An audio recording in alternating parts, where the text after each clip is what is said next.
En 10 años, este próspero reino se enfrentará a una destrucción terrible. La Federación del Este, un lugar que alguna vez fue hermoso, será el escenario del apocalipsis. La causa de todo serán ellos, los 5 grandes pecados, que aparecerán para destruirlo todo. Sus poderes descontrolados provocarán explosiones masivas que arrasarán ciudades enteras, y el continente finalmente colapsará bajo su imparable poder. Para prevenir esta tragedia, Len, nuestro protagonista, revisa los documentos mientras asume la responsabilidad. Su misión se ha convertido en el patrón de esos 5 niños, los futuros villanos, para rehabilitarlos. Mientras contempla su plan, Len aprieta las manos y piensa que no esperaba que esto se convirtiera en un asunto tan colosal. Es irónico, considerando el lujoso estilo de vida que ahora disfruta en esta mansión, ya que en su vida pasada, no era más que un esclavo corporativo que trabajaba 78 horas semanales antes de poseer el cuerpo de este noble. Lo peor es que, en este nuevo mundo, Len es analfabeto y no tiene poderes especiales,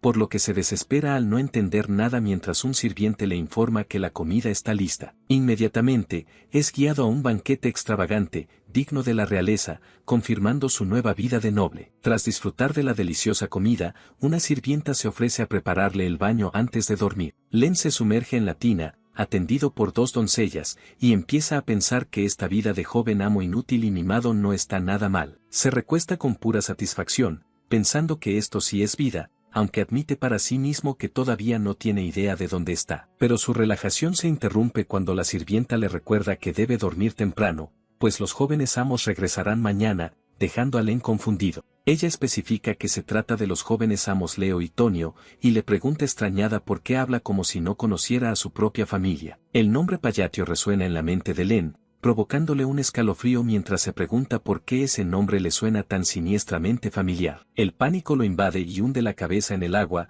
mientras las sirvientas lo miran alarmadas sin entender su reacción. De repente, la verdad lo golpea con horror al darse cuenta de que ha reencarnado en el mundo del juego que solía jugar, Psychedelia. Efectivamente, Len recuerda el nombre del juego, Psychedelia. Era un RPG táctico por turnos, al que él solía jugar compulsivamente en su vida pasada, aprovechando cada segundo libre. La trama era clara, sin importar la ruta, en el momento en que los 5 grandes pecados, ira, avaricia, pereza, orgullo y obsesión, despertaban. El reino, los nobles y básicamente todo el continente comenzaba su inevitable caída hacia la destrucción. Recuerda que, entre todos los corruptos, destacaba la casa Payatio, dirigida por el rey de las prostitutas y el rey de las drogas. Len cae de rodillas, paralizado por la revelación, pues ahora sabe exactamente dónde está. Él conoce esta misión secundaria, donde debía investigar a la familia Payatio y su organización criminal subterránea, Abelan. Mira la imponente mansión y piensa horrorizado si todo esto es una maldita broma, porque ahora él es Alan Palacio,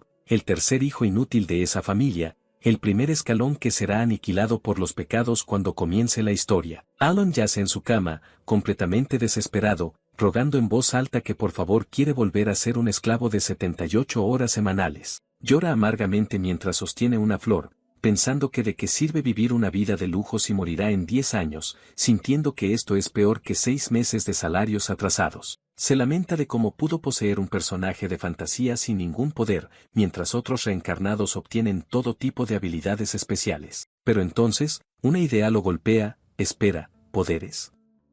Se da cuenta de que saber lo que sucederá en 10 años es lo mismo que ser un profeta. Con una nueva determinación, se pregunta por qué no simplemente elimina él mismo las causas de la futura caída de este mundo, y así, decide firmemente reformar a los 5 grandes pecados para poder asegurar su pacífica vida de noble. Suda frío, pensando que debería ser posible ya que ellos todavía son niños, a pesar de que él mismo no tiene absolutamente ningún poder. 2 meses después, su plan comienza a ejecutarse mientras Alan escucha el informe en su oficina sobre el rescate de los huérfanos del centro de experimentación, y que la gestión de ese orfanato fue confiada a una joven llamada Yutia, según le informa su leal caballero, Evan. Alan, ocultando sus verdaderas intenciones, elogia a Evan con rostro serio, afirmando que sus ojos fueron precisos y que Evan es realmente hábil. Evan está desconcertado por el rostro inexpresivo de Alan, preguntando si eso fue realmente un cumplido, ya que no puede leer su expresión. Alan fuerza una sonrisa tiesa y le dice a Evan que espera seguir trabajando con él, mientras Evan piensa que nunca se acostumbrará a esa cara. Más tarde, Alan se estira la cara frente al espejo, frustrado, pensando que su posesión del cuerpo parece haberse detenido en el rostro, ya que antes era muy expresivo. Evan se rasca la cabeza y agradece el cumplido, mientras Alan reflexiona que Evan es un personaje raro y leal en el juego, por eso lo contrató de inmediato. Retomando el informe, Evan confirma que la redada fue para salvar a Yutia, y ahora entiende por qué Alan la eligió. Con rostro serio, Evan admite que incluso con sus ojos experimentados de mercenario, esa niña no era en absoluto ordinaria. Recuerda la escena en la prisión, donde encontró a varios niños cautivos, incluida Yutia, encadenada en el centro. Ella estaba rodeada de un aura poderosa, y Evan admite que era tan fuerte que no entendía por qué simplemente se rindió y dejó que la encerraran. De vuelta al presente, Evan cuestiona a Alan, preguntando por qué no la trajo a la mansión, ya que no ve ningún beneficio en dejarla allí, pero Alan, con ojos fríos y calculadores, piensa que aunque parezca que la está descuidando, dejarla allí es parte fundamental de su plan. Alan piensa en Yutia Bludia, la niña no humana que hizo un contrato con un ser de otro mundo por sus poderes. Sabe que ella está destinada a convertirse en Ira, uno de los 5 grandes pecados, y matar a cientos de miles de personas. Pero sonríe con confianza, pensando que ella no debería tomar ese camino si crece en paz, celebrando que finalmente se encargó de una mina terrestre. Mientras Evan lo mira confundido, Alan busca una excusa para justificar por qué no la trajo a la mansión. Con rostro serio y apoyando las manos en el escritorio, Alan declara crípticamente que aún no es el momento. Evan, desconcertado, repite con incredulidad si aún no es el momento. Alan asiente y le ordena que se asegure de que nadie hable de esto y que la patrocinen con fondos suficientes, a lo que Evan acepta. Entonces, Alan saca una carta y le pide a Evan que se la entregue a Yutia, mientras Evan pregunta si es importante. Alan explica que es solo para ver cómo está y tranquilizarla, ya que ha pasado por mucho, y Evan promete entregarla. Evan monta a caballo y se aleja de la mansión, mientras Alan lo observa partir desde la ventana de su oficina. Alan, junto a la ventana, admite que no sabe si la carta realmente la tranquilizará, pero que vale la pena intentarlo. Recuerda el verdadero propósito de esa carta, contiene una frase que escuchó docenas de veces, un supuesto hechizo del juego para calmar a los no humanos. Alan rememora la escena donde un arzobispo intentaba calmar al pecado de la ira usando ese mismo cántico, agonía de la oscuridad. Visualiza como Yutia, en el juego, era consumida por su poder bajo una luna de sangre, desatando su energía oscura. En esa línea temporal, ella se transformaba completamente, gritando con furia que ya era demasiado tarde. Alan sabe que en el juego original, todos los intentos de calmarla fracasaban y la batalla catastrófica comenzaba de inmediato. Pero ahora, 10 años antes, Alan se estira con optimismo, pensando que quizás no sea demasiado tarde y que, con una bomba desactivada, es hora de ir por el siguiente objetivo. Esboza una leve sonrisa, pensando que es ridículo hacerse amigo de un monstruo solo con una frase, pero que podría funcionar ya que adoran a un dios de otro mundo. Se gira, admitiendo que es difícil entender la forma de pensar de esa gente. Concluye que son como fanáticos, mientras, a la distancia, la joven Yutia sostiene su carta en silencio, completamente sola. Evan suda frío, pensando que el maná que puede sentir de ella es increíble, mientras observa a la niña, pensando que es extraña, casi como si no tuviera emociones. De repente, Yutia le pregunta con una voz helada si fue el señor Alan quien envió esa carta. Su aura oscura estalla mientras exige saber por qué él no la quiere a su lado. Evan, aterrorizado por la presión, tartamudea que es porque, mientras internamente grita que manifestar maná de esa forma solo es posible en el reino de los maestros. En ese instante, recuerda la cara seria de Alan y su instrucción clave, que aún no es el momento. Evan suelta la excusa, diciendo nervioso que Alan dijo que aún no era el momento, y Yutia, sorprendentemente, calma su poder y responde que ya ve. Ella entonces mira fijamente el contenido de la carta, leyendo el cántico sobre la agonía de la oscuridad y la impasibilidad del brillante. Con una sonrisa perturbadora, Yutia aprieta la carta contra su pecho, susurrando que esta es una promesa que solo su maestro conocería, y que ahora lo entiende. Evan se estremece, sintiendo un sudor frío ante el poder abrumador que emana de ella. Mientras tanto, Yutia, la futura reina sangrienta de la ira, sonríe bajo la luna roja, creyendo que entiende perfectamente las intenciones de su amo. Lejos de allí, Alan se acurruca en su cama, completamente ajeno y pensando con alivio que ha logrado extender un poco su lujosa esperanza de vida. Se duerme plácidamente, sintiendo que la luna lo anima y que se esforzará igual de bien con el próximo niño. Su momento de paz termina en la biblioteca cuando un libro le cae directamente en la cabeza. Mientras Alan se soba el golpe, quejándose de lo difícil que es encontrar pistas sobre el tercer jefe, Evan entra e informa que han rescatado al segundo niño. Alan, con un chichón en la cabeza, pregunta si se aseguraron de tratarlo con amabilidad, y Evan confirma que lo salvaron de un mercado ilegal de esclavos. Pero antes de que puedan continuar, la puerta es derribada y una silueta entra bruscamente en la habitación. Es Tonio, el segundo hijo Payatio, quien entra con una sonrisa arrogante saludando si ese no es Alan. Tonio inmediatamente agarra la cabeza de Alan y la empuja hacia abajo, burlándose y preguntando por qué un analfabeto como él sostiene un libro. Tonio agarra a Alan, exigiéndole que le responda. Alan piensa, frustrado, que su hermano siempre es un fastidio y que, aunque le gustaría defenderse, no puede. Fingiendo sumisión, Alan hace una reverencia y dice que entiende que Tonio quiere usar la biblioteca, así que se retirará. Tonio, con una sonrisa de superioridad, le pisa la cabeza contra el suelo, mofándose de que por fin sabe cuál es su lugar, pero de repente un objeto vuela a toda velocidad, y un cuchillo se clava violentamente en la pared, justo al lado de la cabeza de Tonio. Tonio se gira, sorprendido, mientras una nueva figura aparece en la entrada, declarando con frialdad que los insectos están siendo demasiado ruidosos. Es Leo Payatio, el primer hijo, quien extiende la mano y les ordena que se larguen, pues no quiere ver sangre tan temprano por la mañana. Los dos hermanos se enfrentan inmediatamente. Tonio le dice a Leo que abandone su actitud superficial, mientras Leo responde que Tonio apesta a drogas y que desaparezca. Mientras ellos pelean, Alan, ahora a salvo, recuerda la misión del juego, investigar el condado de Payatio, que dirigía la organización Abelan, pero cuyo poder era mayor de lo que pensaba. Básicamente, la trama de esta familia se reduce a los dos hermanos Escoria luchando a muerte por el puesto de jefe de la familia. Leo, el mayor, era una figura enorme del inframundo, rodeado de mujeres y conocido como el rey de la prostitución, mientras que Tonio era el rey de la droga, el gerente de un cartel a gran escala. Los dos hermanos inmediatamente comienzan a pelear brutalmente en medio de la biblioteca. Alan, aterrorizado, piensa que no puede arriesgar su dulce vida metiéndose con ellos, así que él y Evan escapan sigilosamente del lugar. Mientras huyen, el sonido de la destrucción reverbera cuando la pelea de los hermanos hace estallar la habitación. Una vez fuera, mientras Evan le arregla el cuello, Alan refuerza su decisión de vivir felizmente como el hijo bastardo débil e incompetente. De vuelta en su habitación, Alan se desploma en un sofá, exhausto, y Evan comenta que el segundo niño que rescataron tampoco parecía ordinario. Alan simplemente se queda tirado con la mirada perdida, murmurando,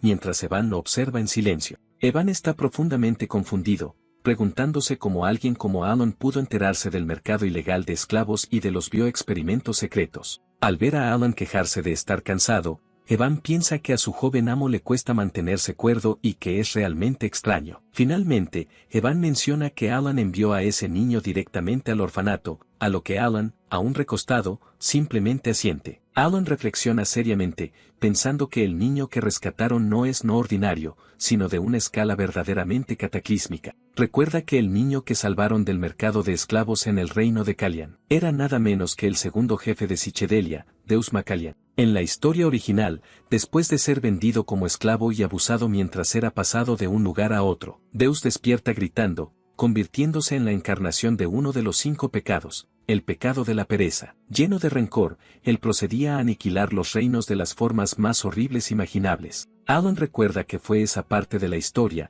con su impactante crueldad, la que sorprendió a la mayoría de los jugadores. Sosteniendo su té, Alan tiembla al recordar que, irónicamente, Deus era muy trabajador y devolvía favores y deudas, por eso le insistió a Evan que lo tratara con amabilidad. Alan le explica a Evan que la razón por la que lo envió al orfanato es porque aún no es el momento, y Evan pregunta si la carta para Yutia era sobre él. Alan, con una cara inocente, confirma que sí, y que también añadió algo de charla trivial en la carta. Alan narra que le pidió a Yutia en la carta que cuidara del niño ligeramente enfermo que le enviaba, mientras Deus observa a lo lejos, solo. Deus permanece aislado en la oscuridad del orfanato, cubierto de vendajes, bajo una luz solitaria. Unos pasos se detienen frente a él, y una voz calmada simplemente lo llama tú. Es Yutia, quien lo observa fijamente y declara que él está roto. Ella analiza su mano temblorosa y llena de cicatrices, murmurando que esas son las huellas de eso. Deus alza la vista mientras Yutia lo confronta, preguntando si fue la cabra negra, ¿verdad?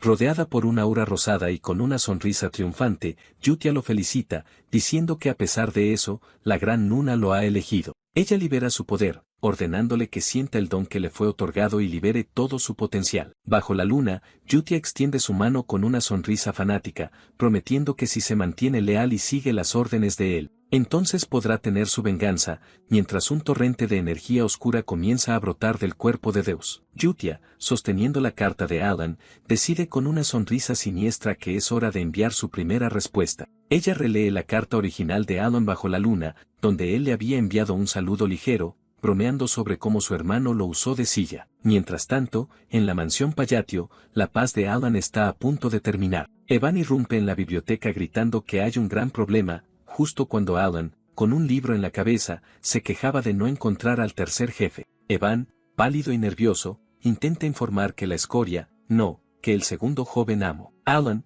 todavía confundido, levanta la mirada y pregunta qué es lo que pasa. Ha sido encontrado muerto, lo que impacta a Alan, quien piensa si esa escoria ya murió. Días después, Alan asiste al funeral de su hermano Tonio, observando la escena desde arriba. Ve a su padre, el conde, siendo adulado por dos mujeres que lo llaman mi señor en pleno duelo. Alan, asqueado al oírlas quejarse de hambre y aburrimiento, piensa que traer mujeres y drogas al funeral de un hijo confirma lo retorcida que es su familia. Alan observa el ataúd de Tonio, pensando que esta supuesta caída accidental es diferente de lo que él recordaba. Recuerda que en el juego original era Leo quien lo asesinaba, celebrando que por fin era el legítimo heredero tras matar a esa alimaña. Sin embargo, al observar a Leo en el funeral, nota su expresión de qué suerte y piensa que el culpable, Leo o sus seguidores, al menos debería disimular. Alan se cruza de brazos frente al ataúd, decidiendo ignorar el drama familiar que no le concierne. Después de todo, su única misión real es resolver el problema de los 5 grandes pecados. El tiempo avanza y,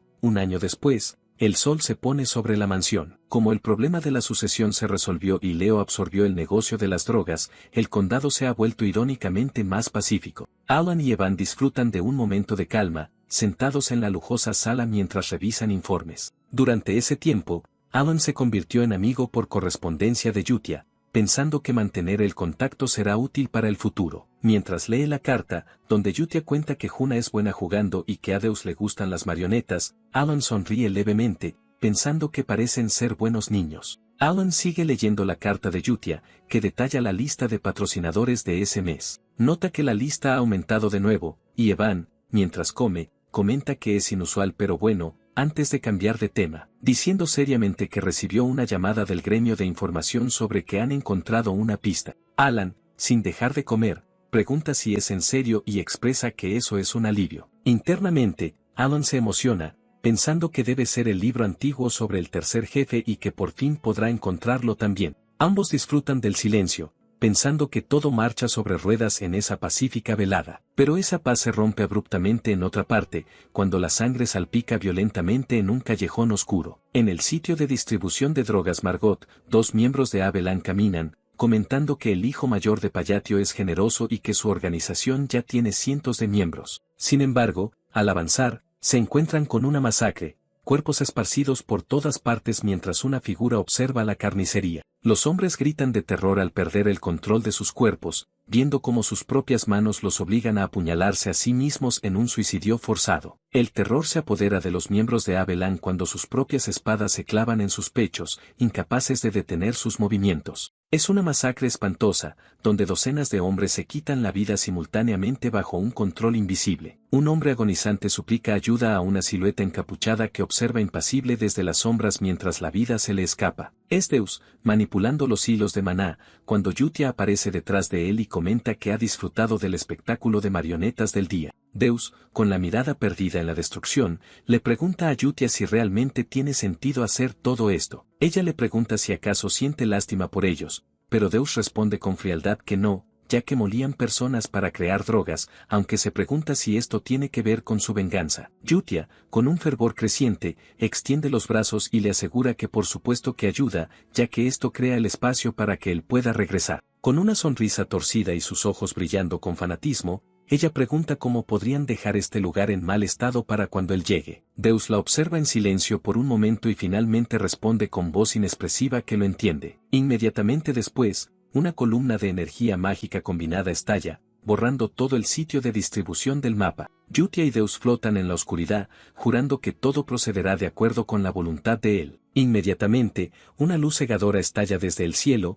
desatando una explosión masiva sobre la ciudad. Bajo la luna creciente, la voz de Yutia resuena, declarando que ellos, la luna azul, serán su espada. Su poder no deja más que un gigantesco cráter humeante donde antes estaba el escondite de sus enemigos. El tiempo avanza, y han pasado 2 años desde que Alan y Yutia se convirtieron en amigos por correspondencia en la pacífica mansión. Un día, Evan regresa, arrastrándose exhausto por los pasillos y preguntando débilmente dónde está el joven amo. Encuentra a Alan en el patio trasero, quien se sobresalta al ver a Evan colapsar en el césped, apenas capaz de anunciar que ha vuelto. Tirado en el suelo, Evan levanta un pulgar con sus últimas fuerzas, informando que el 5.º niño también fue enviado con éxito al orfanato. Alan se tapa la boca, conmocionado y aliviado al mismo tiempo, dándose cuenta de que durante esos 2 años, ha logrado salvar a los 3 pecados restantes. Viendo a su caballero agotado, Alan se agacha y le ofrece un trozo de pastel, diciéndole que coma, mientras Evan apenas murmura un maldito seas. Alan piensa que aunque tuvo problemas para encontrar a Avaricia,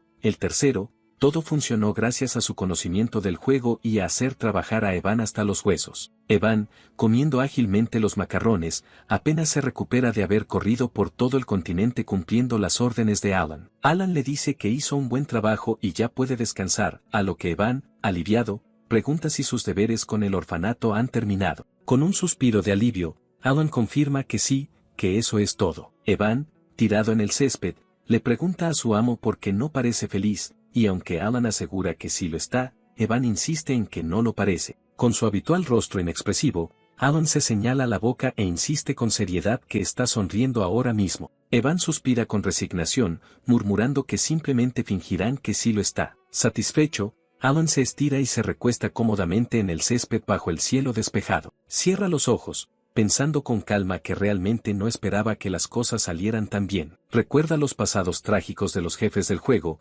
Yutia encadenada y Deus torturado, dándose cuenta de que todos se convirtieron en pecados tras sufrir tragedias horribles. Alan reflexiona que ellos se convirtieron en los 5 pecados como resultado de sus horribles pasados, incluso antes de despertar. Él sabía que las posibilidades de salvarlos a todos antes de que ocurrieran esos eventos traumáticos eran muy bajas. Le preocupaba haberlos rescatado demasiado tarde, después de que sus mentes ya estuvieran completamente rotas. Aún recostado en el césped, Alan pregunta casualmente cómo está el orfanato, y Evan le entrega una carta, informando que todo va bien, como de costumbre. Evan explica que aunque los niños al principio parecían muñecos rotos, sin vida y vacíos, ahora, gracias al cuidado de Yutia, se han animado bastante, mientras Alan abre la carta, pensando que no necesitarán un cuidador adicional, mientras Lee no puede evitar pensar que realmente no esperaba que Yutia hiciera un trabajo tan bueno. Se pregunta si será por el trasfondo de su personaje y su conexión con el orfanato,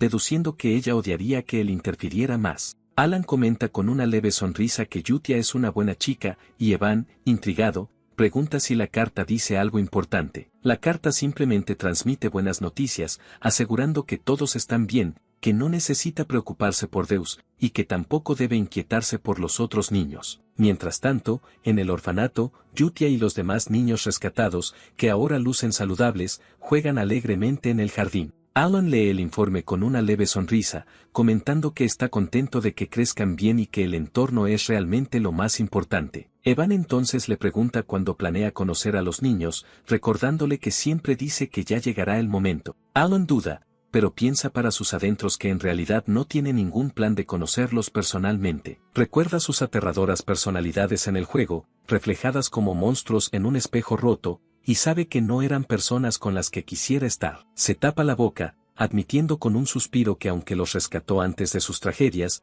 todavía les tiene miedo. Con nerviosismo, le miente a Evan, diciendo que quizás los vea en unos 5 años, a lo que Evan simplemente acepta. Alan, determinado, decide que de cualquier manera, necesita habilidades para protegerse a sí mismo. En este maldito mundo de fantasía oscura, mientras comienza a practicar la manipulación de maná, piensa que afortunadamente, este cuerpo tiene talento para la magia, pero Evan interrumpe de repente, preguntando si ha oído hablar de la luna azul. Alan pregunta con indiferencia a Luna Azul, que, asegurando que nunca ha oído hablar de ellos, mientras Evan, rodeado de energía, explica que es una organización famosa por cazar criminales. Alan, mientras practica con un orbe de magia oscura, los desestima diciendo que solo están limpiando basura, pensando que como no los conoce, seguro desaparecerán pronto. Evan, con el rostro pálido de terror, le grita a Alan que ha oído que incluso matan nobles, insistiendo en que pensaba que su amo estaría al tanto. El semblante confiado de Alan desaparece,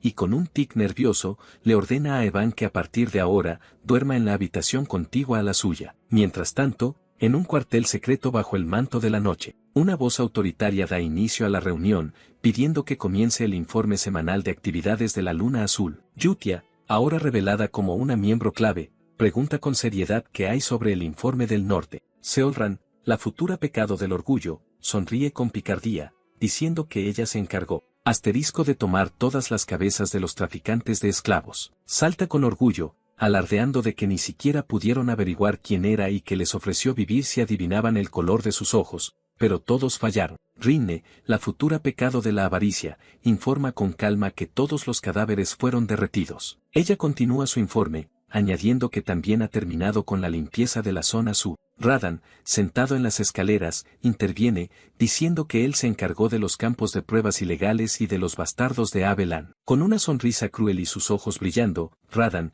el pecado de la misofobia, aclara que los convirtió en carne picada sin dejar rastro. Yutia, con una sonrisa fanática, asiente complacida, declarando que bien, que todo saldrá según la voluntad de él. Ella se gira hacia todos los miembros de la Luna Azul reunidos, proclamando que ellos existen únicamente por el bien de la Gran Luna. Sin embargo, Deus interrumpe la atmósfera solemne, informando que parece que tienen un problema. La expresión de Yutia se ensombrece, cuestionando con frialdad qué problema podría existir cuando todo es perfecto bajo la voluntad de él. Deus le muestra un documento, explicando que encontró una orden peligrosa y que el jefe de Abelan es el hijo mayor del conde donde reside él. Concluye con gravedad que el hijo mayor del conde parece estar apuntando directamente a su grandeza. El rostro de Yutia se contrae de furia, preguntando con incredulidad qué acaba de escuchar. Bajo la mirada de Deus y Radan, Yutia, envuelta en un aura siniestra, aprieta la nota y susurra que ya entiende. Los demás niños observan con nerviosismo cómo el poder de Yutia comienza a descontrolarse por la ira. Ella sostiene la prueba, una orden escrita para envenenar lentamente a su grandeza después de la muerte del conde. Con los ojos brillando intensamente, Yutia arruga el papel, su furia estalla mientras confirma que ahora entiende la amenaza. El tiempo avanza 2 años, y Alan asiste al funeral de su padre, el conde Payatio, quien tal como estaba previsto, murió. Oficialmente, la causa de muerte del conde fue registrada como un simple fallo cardíaco, pero Alan, de pie junto al ataúd, sabe que está claro que fue por una sobredosis, mientras escucha a lo lejos y la Luna Azul atacó de nuevo. Los nobles cercanos murmuran entre ellos, uno preguntando si todos fueron aniquilados otra vez y otro confirmando que el ataque fue anoche. Alan, escuchando la conversación, nota con interés que la nobleza parece estar cada vez más cautelosa de la Luna Azul, y así, el funeral del conde, sin que nadie derramara una lágrima, terminó en un gélido silencio mientras Alan y Evan se retiraban. Desde la distancia, el heredero, Leo, observa con ojos fríos cómo su hermano menor abandona la sala. De vuelta en la mansión,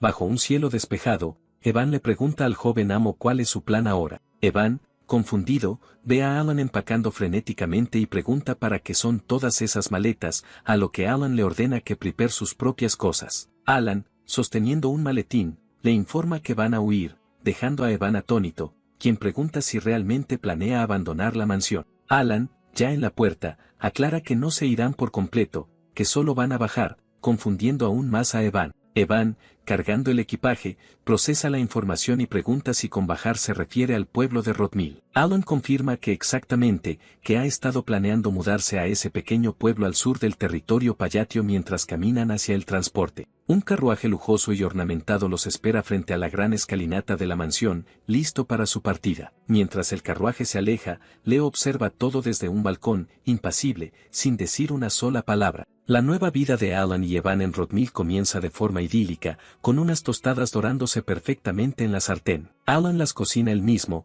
con una leve sonrisa, disfrutando de la paz que tanto anhelaba. Sin embargo, esta vida de ensueño, llena de comida deliciosa y tranquilidad, se ve interrumpida abruptamente después de solo 3 días. Alan es forzado a regresar a la mansión, agarrándose la cabeza con incredulidad y frustración al pensar si ahora debe asistir al funeral de su otro hermano. Suspira agotado, murmurando que no puede creer que esté de vuelta en ese lugar, y se pregunta por qué Leo murió tan pronto, en un momento diferente al que recordaba. Se acerca al ataúd y confirma la causa de la muerte, una herida letal, observando que fue apuñalado directamente en el corazón. Mientras mira el rostro sin vida de Leo, Alan se sumerge en sus pensamientos, cuestionándose quién pudo haber sido el asesino. Decide investigar y se acerca a un guardia, preguntando con calma sobre los detalles de la causa de la muerte, pero el guardia grita de terror al instante. El hombre, pálido y temblando, se disculpa frenéticamente por haberse atrevido a mirarlo, mientras otro sirviente lo aparta con pánico. Alan se queda inmóvil, completamente desconcertado por la reacción de los sirvientes, y piensa qué demonios les pasa a todos. Alan se aleja del funeral mientras Evan lo sigue,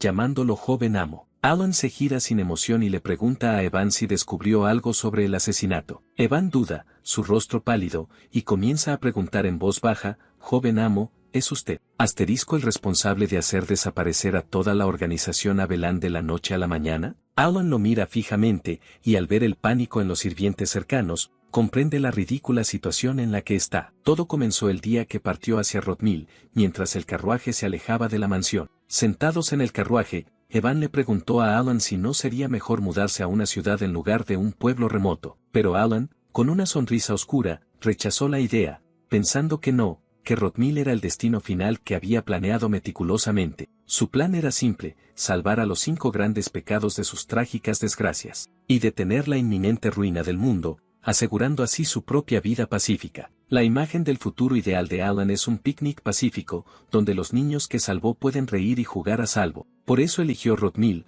un pueblo tranquilo que no tiene conexión con la trama original y donde, convenientemente, existe una villa Payatio. Allí, él podría cumplir su sueño, pensando con satisfacción que es el lugar perfecto para que un noble viva cómodamente sin hacer nada. Pero en el carruaje, Evan, escéptico, insiste en que no lo engañará más, a lo que Alan, con una sonrisa enigmática, responde que todo tiene una razón. Evan suspira, dándose por vencido ante la evasiva de su amo, mientras Alan piensa que su caballero se rindió rápido. Mientras ellos se alejan, Leo observa el carruaje desde el balcón de la mansión. Con una mirada fría, se apoya en la barandilla, debatiendo consigo mismo si debería matar a Alan o no. Realmente le da igual, pensando que de todos modos planeaba asesinarlo con veneno después de la muerte de su padre. Sin embargo, cuando un sirviente le informa que Alan se dirige silenciosamente a la frontera, Leo reconsidera, pensando que ahora ha perdido toda razón para matarlo. Aún así, aprieta la barandilla con frustración, preguntándose si su irritación se debe a que los asuntos de su organización, Abelan, no están yendo bien últimamente. Leo golpea la barandilla con rabia, pensando que Alan simplemente le molesta, incluso cuando huye. Alan, sin saberlo, ha firmado su sentencia de muerte, ya que Leo le ordena a su subordinado, Alman, que siga al carruaje. Alman, la mano derecha de Leo, le pregunta con una expresión seria si eso significa que quiere que lo mate. Leo, impactado, pregunta qué está diciendo. Recuerda que Alman nunca le había cuestionado, sin importar las órdenes que le diera, y se pregunta por qué le está haciendo una pregunta tan directa de repente. Leo se recompone, exhalando con fastidio que su trabajo es simplemente hacer lo que le dice. Pero antes de terminar la frase, una espada le atraviesa el pecho, salpicando sangre. Leo se agarra a la herida, con el rostro de traición, gritando que cómo se atreve a traicionarlo. El atacante, que no era Alman sino Idan, un miembro de la Luna Azul, responde con frialdad que le gusta jugar a la guerra.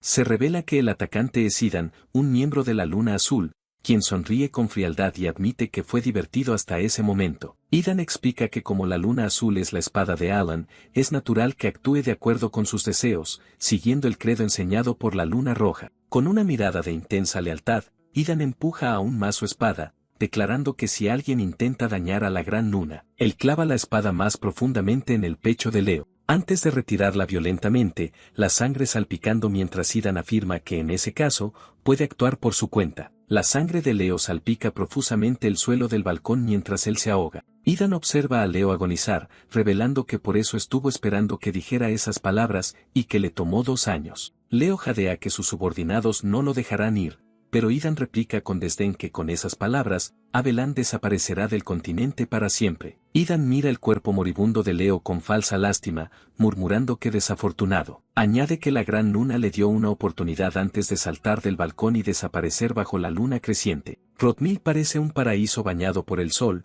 justo como Alan lo imaginaba. Alan se despierta contento, saludando la mañana y pensando que es otro día de paz. Se levanta de la cama, ya que puede despertar cuando quiera y comer lo que le apetezca, disfrutando con Evan de un desayuno simple y feliz. Mientras mastica un trozo de pan, Alan sonríe ya que por fin puede vivir la vida de un verdadero noble, e incluso bromea con si debería abrir un puesto de tostadas. De repente, Evan irrumpe en la cocina, con una carta en la mano, informándole que tiene correo. Alan, distraído, pregunta qué es, mientras toma el sobre con desinterés. Al sostenerlo, el trozo de pan que estaba a punto de comer cae al plato de la sorpresa. Alan lee el contenido, su rostro se congela de horror al enterarse que debido a la muerte de Leo Payatio, se solicita su regreso inmediato. Con ese anuncio, su prueba gratuita del cielo caduca después de solo 4 días, terminando abruptamente su paz. Y así, Alan regresa a la finca Payatio, resignado, para asistir al funeral de su otro hermano. Alan se queda mirando a los sirvientes, que tiemblan de miedo, preguntándose qué les pasa y por qué lo miran así. Evan, sin poder contenerse, lo confronta, preguntándole cuándo se convirtió en el líder en la sombra. Alan, sin entender la pregunta y sintiéndose como si estuviera en un bucle interminable de circunstancias locas, se sienta junto a Evan en un rincón y le ruega entre lágrimas que por favor le explique por qué es el villano. Evan, con la cara seria, le explica que es el único que se beneficia de la situación. Asterisco que después de que se fueron, Leo fue asesinado, y Alan tiene la coartada perfecta para convertirse en el heredero del conde. Alan se queda petrificado, pensando que eso significa que Evan cree que él es el asesino, mientras Evan le explica que Abelan ha desaparecido y, con la muerte de Leo, ya no hay nada que lo moleste. Evan se burla con una sonrisa forzada, diciéndole a Alan que se ha convertido en el líder en la sombra del condado y en el maestro de la espada asesina. Alan, confundido y molesto, le pregunta a Evan si se está divirtiendo y que cuál es el significado de ese disfraz. Alan, con la mano en la frente, intenta pensar dónde demonios comenzó todo esto, ya que ninguna organización es capaz de matar a una figura clave del inframundo en un instante. Alan le pregunta a Evan si cree que la luna azul está detrás de esto, pero Evan le dice que el gremio de información no lo cree. Evan explica que la luna azul deja una marca en lugar de un cadáver, pero que los miembros de Abelan fueron asesinados a espada, un infierno en la tierra. Alan se da cuenta, así que esa es la razón por la que todos creen que él es el líder en la sombra que mató a un maestro de la espada. Alan sonríe con confianza, pensando que la luna azul ni siquiera aparece en el juego, y que esos debiluchos no pudieron haber hecho esto. Se pregunta quién demonios fue, mientras la escena cambia a Yutia y las demás preguntando si quedaron rastros. Rinne, envuelta en energía verde, asegura que no quedó nada. Seolran, con una daga en mano y una sonrisa salvaje, exclama que ella también se encargó de no dejar nada. El golpe de una puerta resuena, y una voz familiar anuncia que han regresado. Es Deus y Radan, quienes entran y explican que eliminaron a los 486 miembros restantes de Abelan, tal como quería la jefa. Yutia asiente, satisfecha, pensando que Abelan, esa enorme organización que gobernó el reino, se convirtió en cenizas en solo 5 días. Deus, rodeado de maná púrpura, informa que quedan 486 soldados de Abelan. Radan se acerca a Yutia y le confirma que, tal como ella dijo, los ha cortado a todos por la mitad. Yutia, con una sonrisa malvada, exclama que bien, que es perfecto, y así Abelan, la enorme organización que dominaba el reino, se convierte en polvo en tan solo 5 días, dejando atrás solo cadáveres y espadas clavadas en la tierra. Sin embargo, Radan interrumpe, diciendo que no cree que la limpieza haya sido perfecta, a lo que Yutia pregunta, irritada, ¿qué quiere decir? Radan le muestra una carpeta, explicando que la encontró junto a documentos de nobles conectados a Abelan. El ducado de Altia tiene una conexión particularmente profunda, con todos sus miembros envueltos en sombras oscuras. Yutia mira los documentos en silencio, su rostro se endurece al leer el nombre de Altia, y una aura roja comienza a emanar de ella. Yutia levanta la mirada, los ojos encendidos, y le dice a Radan, con voz oscura, que él ya sabe lo que ella va a decir. Radan y los demás asienten inmediatamente, comprendiendo su orden sin que se necesiten más palabras. Radan, con una sonrisa malvada y su espada a la espalda, asegura con confianza que se encargará de esto en silencio. Yutia exhala profundamente, cerrando los ojos por un instante para calmar la furia que la consume. Yutia le pregunta a Rinne si el gremio de información está limpio, a lo que Rinne confirma que el asunto se está manejando por separado de la luna azul. Deus interviene, explicando que todos los gremios actúan igual, llamándolo la espada infernal hecha por el maestro de la espada. Yutia, aliviada, pregunta si debe seguir vigilando sus movimientos. Deus, manipulando los papeles con magia, explica que la eliminación de Abelan no fue una orden directa, sino que actuaron porque la familia de esa persona lo atacó primero. Con voz solemne, Deus se pone una mano en el pecho, declarando que ellos son espadas, simples armas a disposición de la gran Nuna. Yutia, cubriéndose la boca con sus guantes, le pregunta a Deus con una sonrisa oscura si una espada no debe pensar por sí misma. Con ojos brillantes y posesivos, Yutia les recuerda que este asunto no debe llegar a oídos de esa persona, que lo ha dicho muchas veces y todos lo saben. Todos asienten, y Deus asume el mando de la situación. Yutia alza la mano hacia la luna, advirtiendo que la luna azul solo debe moverse por órdenes y que deben recordar que esa persona lo sabe todo. Los demás la observan con determinación mientras ella insiste en que nunca deben decepcionarlo. Deus, sin embargo, piensa confundido que no entiende por qué alguien con las habilidades abrumadoras de Yutia sentiría tanta ansiedad e inquietud simplemente por miedo a ser descubierta. Aún así, acepta la situación con un simple entendido mientras sostiene los documentos. Mira hacia la mansión en la noche estrellada, reafirmando que todo es por la gran Nuna, por ellos. Mientras tanto, en esa misma mansión, Alan golpea la cabeza contra su escritorio, gimiendo que ya no puede más. Llora sobre una pila de papeles, lamentando que solo quiere holgazanear y comer, preguntándose si eso no es lo que hacen los nobles después de un mes de trabajo incesante tras el funeral. Piensa, agotado, que aunque se ha ganado enemigos, la muerte de Leo, que debía ocurrir 6 años después, cambió el curso del juego y le dejó todo el trabajo atrasado a él, el heredero. Justo entonces, un grupo de ancianos sirvientes entra cargando enormes pilas de documentos, llamándolo joven amo, mientras Alan solo puede soltar un gemido de desesperación. Alan, rodeado de pilas de trabajo, se pregunta por qué todos trabajan tan duro ahora, cuando con el conde anterior holgazaneaban. Su aura oscura intimida a los sirvientes, quienes tiemblan de miedo, pensando que está enojado y que deben trabajar más duro para no morir. Alan, ahora un antiguo esclavo que solo quiere hacer su trabajo en silencio, suspira, pensando si trabajan así por los rumores de que él es el cerebro detrás de todo. Más tarde, junto a una chimenea donde se asa carne, Evan llama a su joven amo. Evan observa a Alan practicar magia, admitiendo que, honestamente, está asombrado por su progreso. Mientras Alan manipula orbes de energía, Evan exclama que es impactante que haya alcanzado el segundo nivel en solo 2 años de autoestudio, reconociendo que tiene un gran talento. Alan, concentrado, admite que su talento es decente, mientras Evan explica que normalmente se necesitan 4 años y que la magia requiere un don innato. Alan, sudando ligeramente, confiesa que practicó duro para defenderse porque se sentía muy inquieto últimamente. Demuestra un control preciso de maná, haciendo levitar múltiples esferas de energía por toda la habitación. Sin embargo, su expresión se ensombrece al pensar de que sirve todo ese esfuerzo si su habilidad aún está a medio desarrollar. Alan piensa que al principio estaba emocionado por usar todo tipo de magia en este mundo de fantasía. Creía que si su plan funcionaba, no habría peligro y podría aprender lentamente, pero ahora, desesperado por salvar su propia vida, se da cuenta de la terrible verdad. Su reserva de maná es increíblemente diminuta,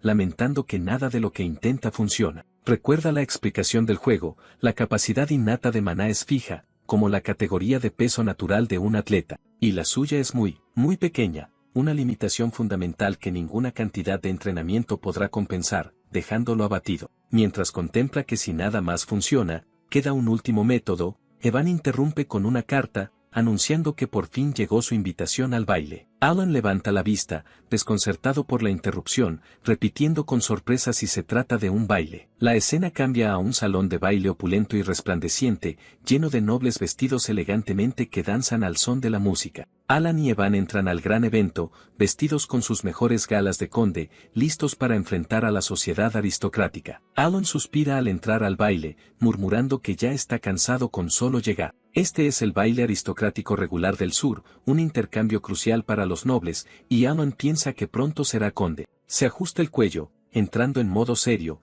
mientras Evan, comiendo detrás, pregunta qué está haciendo y Alan piensa que debería aprovechar para hacer contactos. Con determinación, Alan reflexiona que formar conexiones con la nobleza es crucial para asegurar su futuro pacífico. Sin embargo, mientras él y Evan permanecen quietos, todos los nobles a su alrededor comienzan a apartarse activamente, evitándolos. Cuando Alan intenta saludar a un noble cercano con la mano, el hombre retrocede gritando de terror. Observan en silencio como un grupo entero de aristócratas huye despavorido, como si hubieran visto un fantasma. Evan apenas contiene la risa y le dice a Alan que no se moleste demasiado, pero Alan responde con frialdad que no lo está en absoluto. Alan, resignado, afirma que esto era de esperar y se despide de Evan, listo para marcharse. Se ajusta la ropa con orgullo renovado, pensando que sabe que lo menosprecian por su falta de refinamiento, mientras Evan lo mira confundido. Alan piensa que la actual familia Payatio está llena de alborotadores del este, a diferencia de la era de su bisabuelo, pero decidido, toma una copa de vino, pensando que no vino sin pensar y que desbloqueará la habilidad social que practicó en secreto. Se acerca a una dama cercana, comentando con calma que el aroma del vino es único, y que especialmente el olor es distintivo, mientras la mira intensamente, con lo que él cree es una sonrisa gentil, pero luce aterradora. Alan añade que le gustaría tener algunas botellas en casa, pensando que una sonrisa amable es esencial. La dama, sin embargo, lo mira con absoluto terror, su rostro pálido y tembloroso. Ella tartamudea que le dirá a su padre que las prepara de inmediato y huye despavorida, mientras Alan intenta detenerla, diciendo que no, que eso no es lo que quería. Desde lejos, otros nobles murmuran si acaba de chantajearla por vino de edición limitada, llamándolo peor que sus hermanos, mientras Alan suda frío. Evan se burla disimuladamente, mientras Alan, en negación, piensa que ella debe ser una joven particularmente tímida. Más tarde, mientras se retiran, Evan comenta divertido que su pila de botín ha crecido de nuevo. Evan enumera alegremente el botín: corcel de lujo, té de cítricos, metalurgia artesanal y vino especial, mientras Alan murmura deprimido que él también estudió sobre vinos. Alan suspira, apoyado contra la pared, dándose cuenta de que el nombre Payatio era mucho más infame de lo que pensaba, y que debido al rumor de que él eliminó a sus monstruosos hermanos, parece haberse convertido en alguien a quien todos evitan activamente, pensando con resignación que su vida social está arruinada. Decide salir a tomar aire fresco, diciéndole a Evan que volverá pronto, mientras una misteriosa mujer pelirroja lo observa irse. La mujer, sosteniendo elegantemente una copa de vino, lo sigue con la mirada desde su posición entre las flores. Sus penetrantes ojos rojos se fijan en Alan con una expresión pensativa y calculadora. Alan suspira profundamente en el balcón, contemplando el cielo nocturno estrellado y preguntándose dónde demonios salió todo mal. De repente, una voz suave rompe el silencio, pidiendo disculpas y preguntando educadamente si puede tener un momento con él. Alan se sobresalta, girándose sorprendido y pensando si alguien realmente le habló a él y quién podría ser. Sin embargo, al mirar hacia la puerta del balcón, no encuentra a nadie allí, quedándose completamente desconcertado. Alan mira hacia abajo, sorprendido, mientras la voz continúa, diciendo que ella es Loria, la tercera hija del duque Altia, presentándose formalmente ante él. Alan procesa el nombre, pensando que Altia lo explica todo, y responde con un simple sí, hola. Recuerda que la familia Altia es uno de los tres grandes poderes oscuros del juego, los alborotadores del norte. Suda frío, confirmando su sospecha de que no hay forma de que ella sea una persona normal. Sin embargo, Alan frunce el ceño, preguntándose por qué no recuerda a esta chica del juego original. Loria, con expresión angustiada, declara que será directa con él, mientras Alan piensa que no cree que ella aparezca en el juego. La sombra de Alan parece volverse amenazante ante los ojos de Loria mientras ella le suplica que por favor le preste su fuerza. Loria junta las manos con desesperación, su voz temblando mientras confiesa que pronto será asesinada, revelando su terrible situación bajo la luz de la luna en el balcón del palacio. Loria reitera su súplica con desesperación, pidiéndole que por favor le preste su fuerza. Con ojos llenos de miedo, ella confiesa que pronto será asesinada. Alan escucha pensativo mientras Loria explica que nació como hija de la amante de su padre. Ella continúa, diciendo que estuvo protegida hasta ahora, pero que la condición del duque Altia ha empeorado. Loria concluye con pánico que sus hermanas mayores pronto la matarán, y Alan piensa si es una situación de destrucción mutua. Alan la observa, pensando con frialdad que con razón no la recordaba. Asterisco que ella ya debía estar muerta al inicio del juego, mientras Loria insiste en que con el poder que él tiene, podría ayudarla. Pero Alan la interrumpe bruscamente, declarando que tendrá que declinar, dejando a Loria en shock, quien insiste en que no pide ayuda con las manos vacías. Desesperada, Loria le ofrece la mitad de la fortuna a Altia si la salva, pero Alan le da la espalda, diciendo que se retira. Mientras se aleja, Alan piensa que aunque simpatiza, apenas puede cuidarse a sí mismo y que, de todos modos, no es la figura poderosa que dicen los rumores. Alan echa una última mirada a Loria, sintiéndose culpable pero decidido. Ella permanece sola en el balcón, su expresión llena de tristeza y resignación. Él suspira, tocándose el cuello con estrés, reafirmando su decisión de no involucrarse. Mientras Alan se da la vuelta para irse, Loria le desea suerte en voz baja. Alan regresa al bullicioso salón, pensando internamente que espera sinceramente que ella encuentre un aliado confiable. Mientras tanto, desde un balcón superior, dos figuras encapuchadas observan la escena. Una comenta que Altia parece haberse acercado a la gran luna y si debería informar a la luna roja. La otra figura lo detiene, diciendo que está bien ya que según la inteligencia, Loria es la única Altia no vinculada a Abelan. El primer encapuchado mira a Loria abajo, pensando que eso significa que ella es la única Altia que no es objetivo de radar. Él murmura que eso simplifica las cosas y que se encargarán del resto de los Altia, a lo que su compañera asiente, confirmando que procederán según la orden de la luna roja. Ella concluye que se enfocarán en bloquear la información para que el caso Abelan nunca llegue a oídos de él, mientras ambos miran fijamente a Alan en el salón de abajo. Alan observa el salón de baile, su rostro serio y calculador. Se pregunta por qué está tan vacío a su alrededor, si acaso tiene una barrera que repele a la gente, cuando una voz femenina lo saluda con un hola. Alan se sorprende, pensando emocionado si ese saludo fue para él y si esta vez podrá socializar con los nobles, respondiendo un sí, hola. Pero al ver a la mujer pelirroja con abanico, la reconoce del juego y piensa consternado si es otra jugadora de las sombras. Ella sonríe tras su abanico, y Alan confirma su sospecha de que nadie normal se le acercaría primero a menos que fueran problemas. Recuperando la compostura, Alan se inclina y la saluda formalmente como Lady Zenonia, a lo que ella pregunta, sorprendida, si él sabe quién es ella. Alan responde con calma que por supuesto, que ella es bastante famosa en muchos sentidos. Recuerda que en el reino de Asteria existen tres grandes jugadores de las sombras, poderes ocultos que mueven los hilos. Estaba la familia Altia del Norte, representada por una rosa helada y espinas, y su propia familia, los Payatio del Este, cuyo símbolo era un ojo vigilante sobre su imponente mansión. Y finalmente, la familia Zenonia del Oeste, representada por una torre roja. Era Callia Zenonia, la hija mayor del conde, quien pregunta con una sonrisa seductora si realmente es tan famosa. Alan recuerda que si los Payatio eran una banda criminal, los Zenonia eran un sindicato criminal inteligente y organizado. Él tiembla internamente, pensando que lo que necesita son conexiones útiles para mantener su vida pacífica de noble. Decidido a evitarla, Alan la halaga diciendo que es muy hermosa, mientras piensa que por el bien de su vida fácil, nunca debe involucrarse con ella, y ella le agradece. Callia, con una sonrisa aún más profunda, sugiere que le gustaría hablar más con él. Alan, intentando escapar, responde que le encantaría, pero que hay demasiados ojos sobre ellos ahora, rogando internamente que por favor lo deje ir en silencio.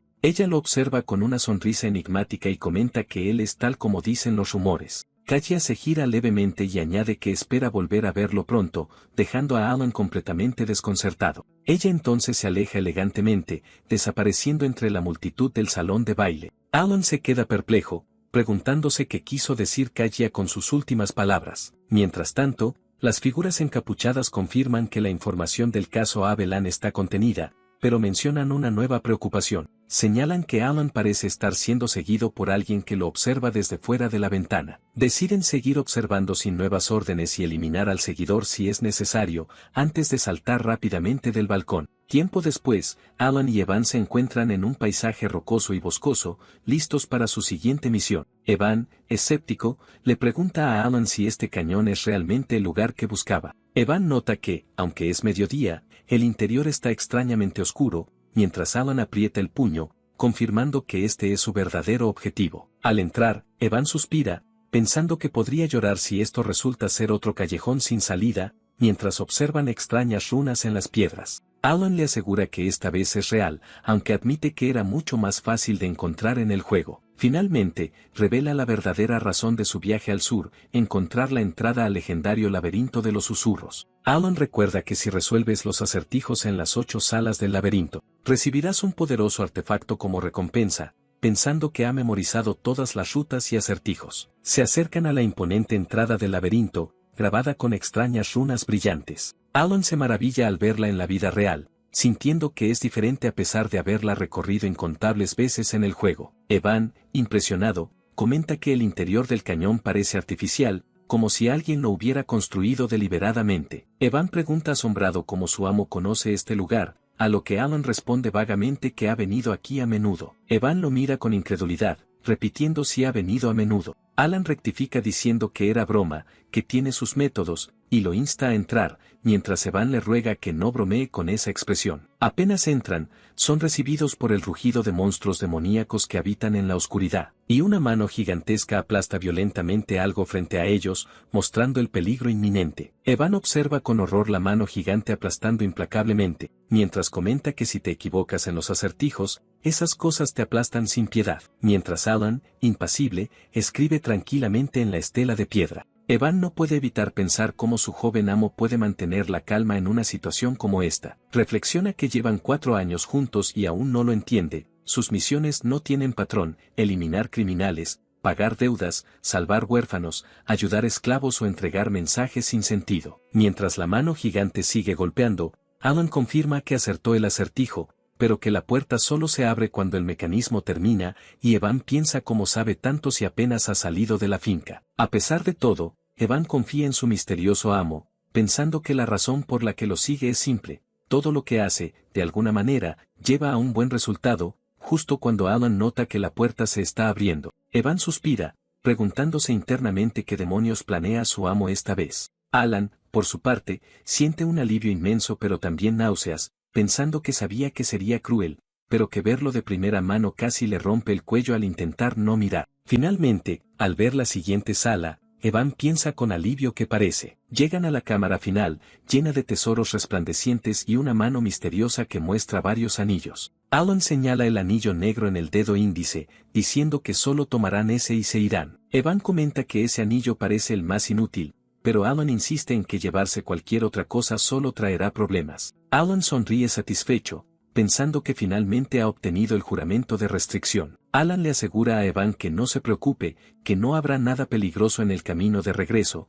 mientras Evan asiente con duda. Mientras Alan camina despreocupado, pensando que fue fácil gracias a conocer la ruta del juego, Evan lo llama con evidente preocupación en su rostro. Evan se da cuenta horrorizado de que las pilas de rocas dentro del cañón son en realidad golems que comienzan a despertar. Evan desenvaina su espada, pensando que este es el peor escenario, un enemigo nuevo y desconocido, y que debe sacar a su amo de allí a salvo. Pero Alan da un paso adelante, levantando la mano y declarando con calma que esta vez él se encargará, dejando a Evan atónito. Alan se concentra, el anillo negro en su dedo listo para desatar su poder mientras los golems se acercan. Evan le grita a Alan que no importa lo que planee, encontrar una ruta de escape es lo primero mientras un golem gigante los ataca. La enorme criatura de piedra levanta su arma masiva, lista para aplastarlo sin piedad. Evan grita desesperado, advirtiendo que espere, que la magia de segundo nivel no será suficiente para detenerlo. Pero Alan, imperturbable, levanta su mano con el anillo negro y declara con frialdad que invoca el juramento de restricción. El anillo brilla intensamente y una luz poderosa envuelve a Alan mientras el artefacto se activa. De repente, se encuentra flotando en un vacío cósmico, donde una voz profunda resuena, llamándolo fragmento que hereda la gran voluntad de Nyakuya, y le ordena que pronuncie 2 restricciones que pueda decretar. Alan mira a su alrededor, sudando frío, pensando que en el juego aparecía una ventana de elección, pero ahora solo escucha una voz. Un rostro colosal y sombrío emerge entonces de las profundidades del vacío, revelándose como la fuente de esa voz imponente. Alan recuerda que el juramento de restricción es un artefacto de absorción que permite al usuario imponerse restricciones a cambio de poder. Alan tiembla ligeramente, pensando que la voz casi hace que este mundo se sienta real, y comienza a declarar la primera restricción. La voz cósmica retumba, ordenando simplemente habla. Alan junta las manos en un sello específico y declara solemnemente que siempre realizará las señales de mano de Babilonia al usar magia. La voz pregunta entonces qué es lo que él desea obtener a través de esa restricción. Alan responde con firmeza que desea el poder para torcer las leyes del mundo un poco más, a lo que la voz concede su petición mientras la energía cósmica se arremolina. Alan permanece solo en el vacío estrellado, preparándose para el siguiente paso tras la aceptación de la primera restricción. Levanta la mirada hacia la presencia cósmica y comienza a declarar la segunda restricción. Nuevamente, la voz imponente le ordena habla. Alan forma otro sello con sus manos frente a su rostro y declara que, al usar magia, cantará estrictamente las palabras de Babilonia. La voz cósmica repite su pregunta anterior, indagando qué es lo que él desea obtener a través de esta nueva restricción. Alan responde con calma que desea lo mismo que antes, un mayor poder para desafiar las leyes del mundo. Sin embargo, la voz cósmica permanece en silencio, dejando un vacío inquietante. Alan suda frío, preguntándose si se equivocó en algún paso, si imitó mal el icono de habilidad del juego. Piensa desesperado que elegir ambas restricciones, señales de mano y palabras, otorga el máximo poder de ataque mágico, que memorizó todas las combinaciones del juego, y que esto tiene que funcionar. Finalmente, la voz retumba con un concedido, mientras una oleada de energía oscura y blanca surge, confirmando la aceptación. La voz entonces se dirige a Alan, llamándolo humano que recuerda los gestos y misterios de un dios olvidado, expresando su gratitud a aquel que hereda la voluntad. Alan queda confundido, preguntándose qué significa eso de heredar la voluntad. Siente como el anillo en su dedo comienza a desvanecerse, siendo absorbido por su cuerpo, confirmando que la restricción se aplicó con éxito. La voz cósmica pronuncia sus últimas palabras, prometiendo que siempre lo estará observando, a él, el que hereda la voluntad. De vuelta a la realidad, el tiempo se reanuda justo cuando el golem ataca y Evan grita aterrorizado que la magia de segundo nivel del joven Amon no será suficiente. Los imponentes golems de piedra avanzan, sus ojos rojos brillando con intención asesina mientras rodean a Alan y Evan. Evan grita desesperado que la magia de segundo nivel no es suficiente, mientras Alan levanta la vista hacia la amenaza inminente. Los ojos de Alan permanecen tranquilos, sin rastro de pánico, enfocados únicamente en la tarea que tiene entre manos. Concentra todo su maná, pero la esfera de relámpagos que debería brillar intensamente apenas parpadea, luciendo patética en su mano. Alan piensa con resignación que, no importa cuánto entrene, este es su límite inherente, sosteniendo la débil esfera de energía. Con los golems a punto de atacar, Alan decide con frialdad que es hora de probar el verdadero poder del juramento de restricción, comenzando a manipular la esfera de maná con ambas manos, aplicando las restricciones impuestas. Alan reflexiona sobre el inmenso poder obtenido a través de esta restricción y el precio que ha pagado por él. Alan enfoca su mirada, la esfera de energía ahora crepita con un poder inmenso, lista para ser desatada contra sus enemigos. El encantamiento babilónico comienza con la primera palabra clave, refracción. Alan levanta la cabeza, alzando la mano para sentir el maná que se arremolina y converge. La segunda palabra clave, repulsión, se activa. Una feroz explosión de truenos estalla desde el epicentro del hechizo. Alan alza la mano, controlando la luz cegadora que se forma sobre él. Continúa cantando la siguiente frase,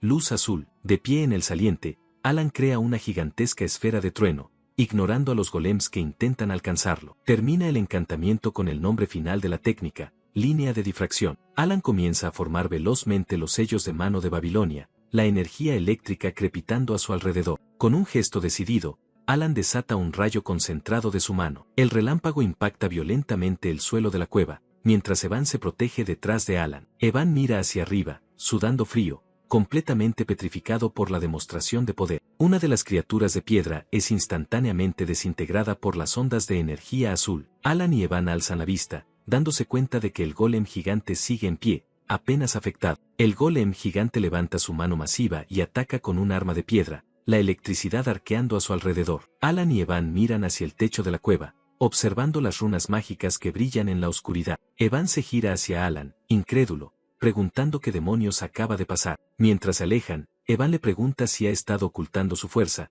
a lo que Alan responde con calma que no, en absoluto. Evan, asombrado, gesticula y pregunta si Alan está seguro de que eso fue solo magia de segundo círculo, ya que nunca vio algo así en 15 años. Alan, con rostro serio, simplemente responde que sí, dejando a Evan completamente mudo. Alan, rodeado de signos de interrogación, piensa confundido que él tampoco lo sabía, pues no era así en el juego. Recuerda que en el sistema de batalla de Psychedelia, la magia podía mejorarse en cada turno usando sellos o cánticos. Esta vez, él mejoró la magia de relámpago en cadena utilizando 4 cánticos y sellos de manos, lo que equivalía a un total de 5 turnos de poder acumulado. Alan piensa que, en otras palabras, simplemente usó la configuración del juego para un hechizo de relámpago a gran escala, pero la entidad cósmica le recuerda que, debido a sus restricciones, ahora debe usar sellos y cánticos para toda su magia. La voz lo llama humano que recuerda los misterios de un dios olvidado y le expresa su gratitud por heredar la voluntad, mientras Alan piensa que el poder fue mejorado una y otra vez. Ya fuera de la cueva,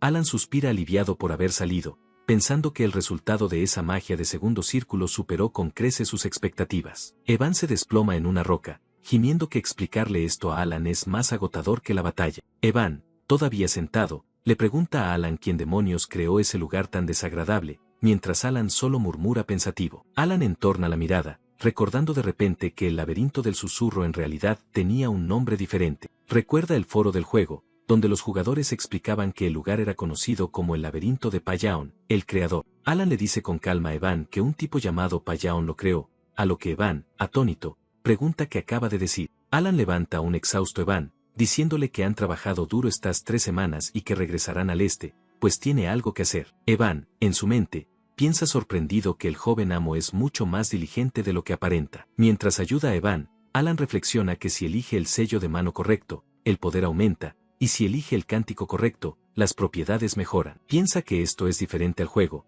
donde los efectos visuales eran los mismos y solo aparecía un número de ataque aumentado. En cambio, esta vez, Alan notó cómo el hechizo realmente cambiaba de forma con cada cántico que pronunciaba. Alan, en su forma chibi, se pregunta si puede ver esas transformaciones porque es especialmente bueno controlando el maná, a pesar de su reserva patética. De vuelta con Evan y los caballos, Alan decide que lo probará cuando recupere su maná, sintiéndose aliviado de que todo salió bien por ahora. Mientras tanto, en otra parte del bosque, una figura encapuchada se detiene bajo la luz de la luna creciente. La figura alza la vista, sus ojos verdes brillando con determinación en la oscuridad de su capucha. Con un rápido salto, la figura desciende ágilmente por el acantilado. Sus botas aterrizan suavemente en el suelo de una cueva, sin hacer apenas ruido. Se revela que es Loria, quien ahora se encuentra frente a una colosal pared de runas brillantes, identificándolas como glifos del Imperio Alanev. Ella mira fijamente la pared, su rostro iluminado por la luz azul, mientras absorbe la información. Las runas brillantes en la pared revelan un mensaje: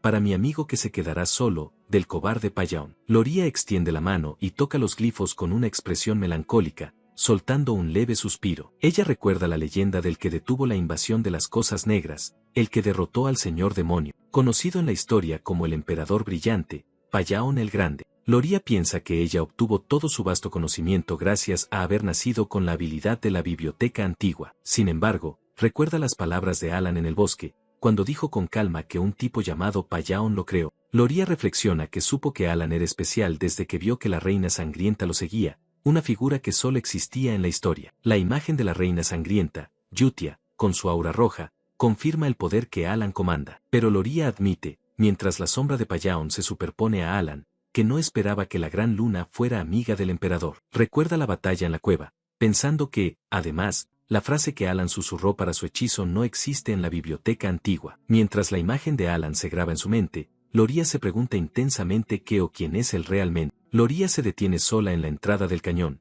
su mente procesando la verdadera y misteriosa identidad del hombre al que sigue. Loria sonríe para sí misma en el bosque, pensando que la luna roja tenía razón y que le avergüenza haber seguido órdenes ciegamente. Se gira al oír un ruido, notando la presencia de alguien y diciendo que ya está aquí. Una figura encapuchada aparece en un árbol, y Loria le pregunta si obtuvo la información. El encapuchado, con ojos púrpuras, responde con frialdad que no, que el oscuro está muerto. Observa el cuerpo caer, explicando cómo su cabeza se retorció repentinamente en el aire. Loria, ahora con rostro serio, declara que tendrán que informar esto para que sea procesado. Ambas figuras saltan ágilmente, desapareciendo entre los árboles bajo la luz de la luna. Mientras tanto, en el condado Senonia, Kaya Senonia es observada desde la ventana de su mansión. Ella mira de reojo, pensando con seriedad que entonces no era solo un rumor. Toma su té, la imagen de Alan en su mente, reflexionando que él es escalofriantemente impasible. Kaya piensa que los ojos de Alan son como el abismo, mientras él repite la palabra famosa. Ella sonríe, admitiendo que sí,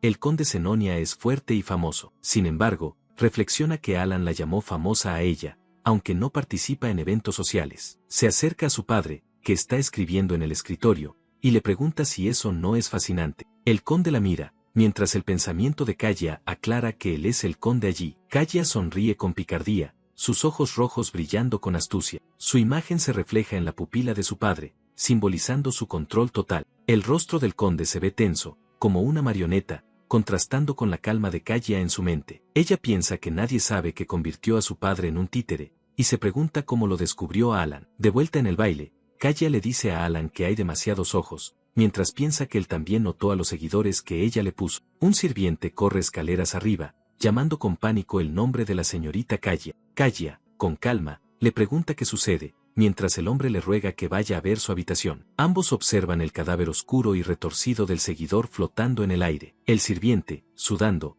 murmura que el perpetrador trajo esto a propósito y que, al menos, el secreto no fue revelado. Kaguya esboza una leve sonrisa irónica, pensando y preguntándose cómo demonios se enteraron. Rodeada por una serpiente y rosas rojas, Kaguya sonríe con malicia, pensando que Alan descubrió su debilidad apenas se conocieron. Mientras tanto, Alan, ajeno a todo, se rasca la oreja fastidiado en un sofá, confundido por el caos mientras Evan duerme en el suelo. Un carruaje se aproxima a la vasta y lujosa finca ducal de la familia Altia. Loria, ahora con un vestido elegante, sonríe con complicidad, pensando que, como esperaba, Alan no es alguien a quien subestimar. Ella reflexiona que él posee ojos fríos como los de su padre, el distinguido del inframundo, y que es el tipo de persona del que nunca debe hacerse enemiga. Loria piensa que Alan era su último salvavidas, pero él la rechazó. Ella reflexiona, cabizbaja, que él no aceptaría un trato con pérdidas, ya que sus hermanos le quitaron todo su poder y bienes. Recuerda a sus 4 ambiciosos hermanos,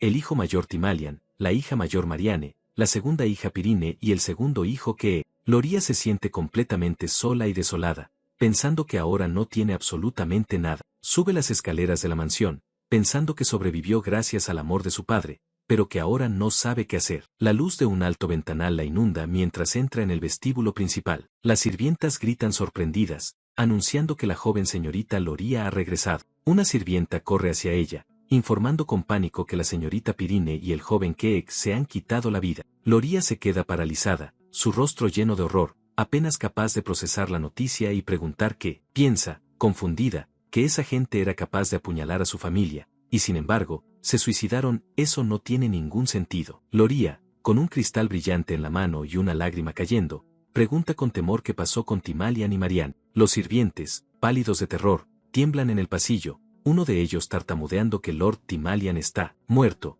empalado trágicamente junto a Lady Marianne en un charco de sangre. Escondida tras una puerta, Loria observa la masacre con absoluto horror, preguntándose qué demonios ha pasado. Mientras tanto, una figura de cabello blanco salta ágilmente desde el tejado de la mansión Altia. Radan, el asesino, sonríe con suficiencia desde las sombras, declarando que han sido eliminados con éxito. Un destello de energía mágica residual se disipa sobre la mansión tras el ataque. Loria permanece inmóvil en el pasillo, completamente paralizada, mientras el personal corre caóticamente a su alrededor. Con los ojos desorbitados por el terror, recuerda de repente la ominosa frase de Alan, que cosas buenas sucederán. En su pánico, ve la silueta de Alan en la puerta, su mente gritando que él es la verdaderamente maestra de la casa del conde. Loria visualiza a Alan, pensando que él ocultó sus garras, esperando el momento justo para tomar el poder. Se abraza a sí misma, temblando de terror, comprendiendo que a eso se refería Alan, y que, al igual que él, ella se convirtió en la única sucesora de la familia ducal de la noche a la mañana. Loria se detiene ante la brillante luz de la puerta, soltando un suspiro irónico. Tiembla de pánico,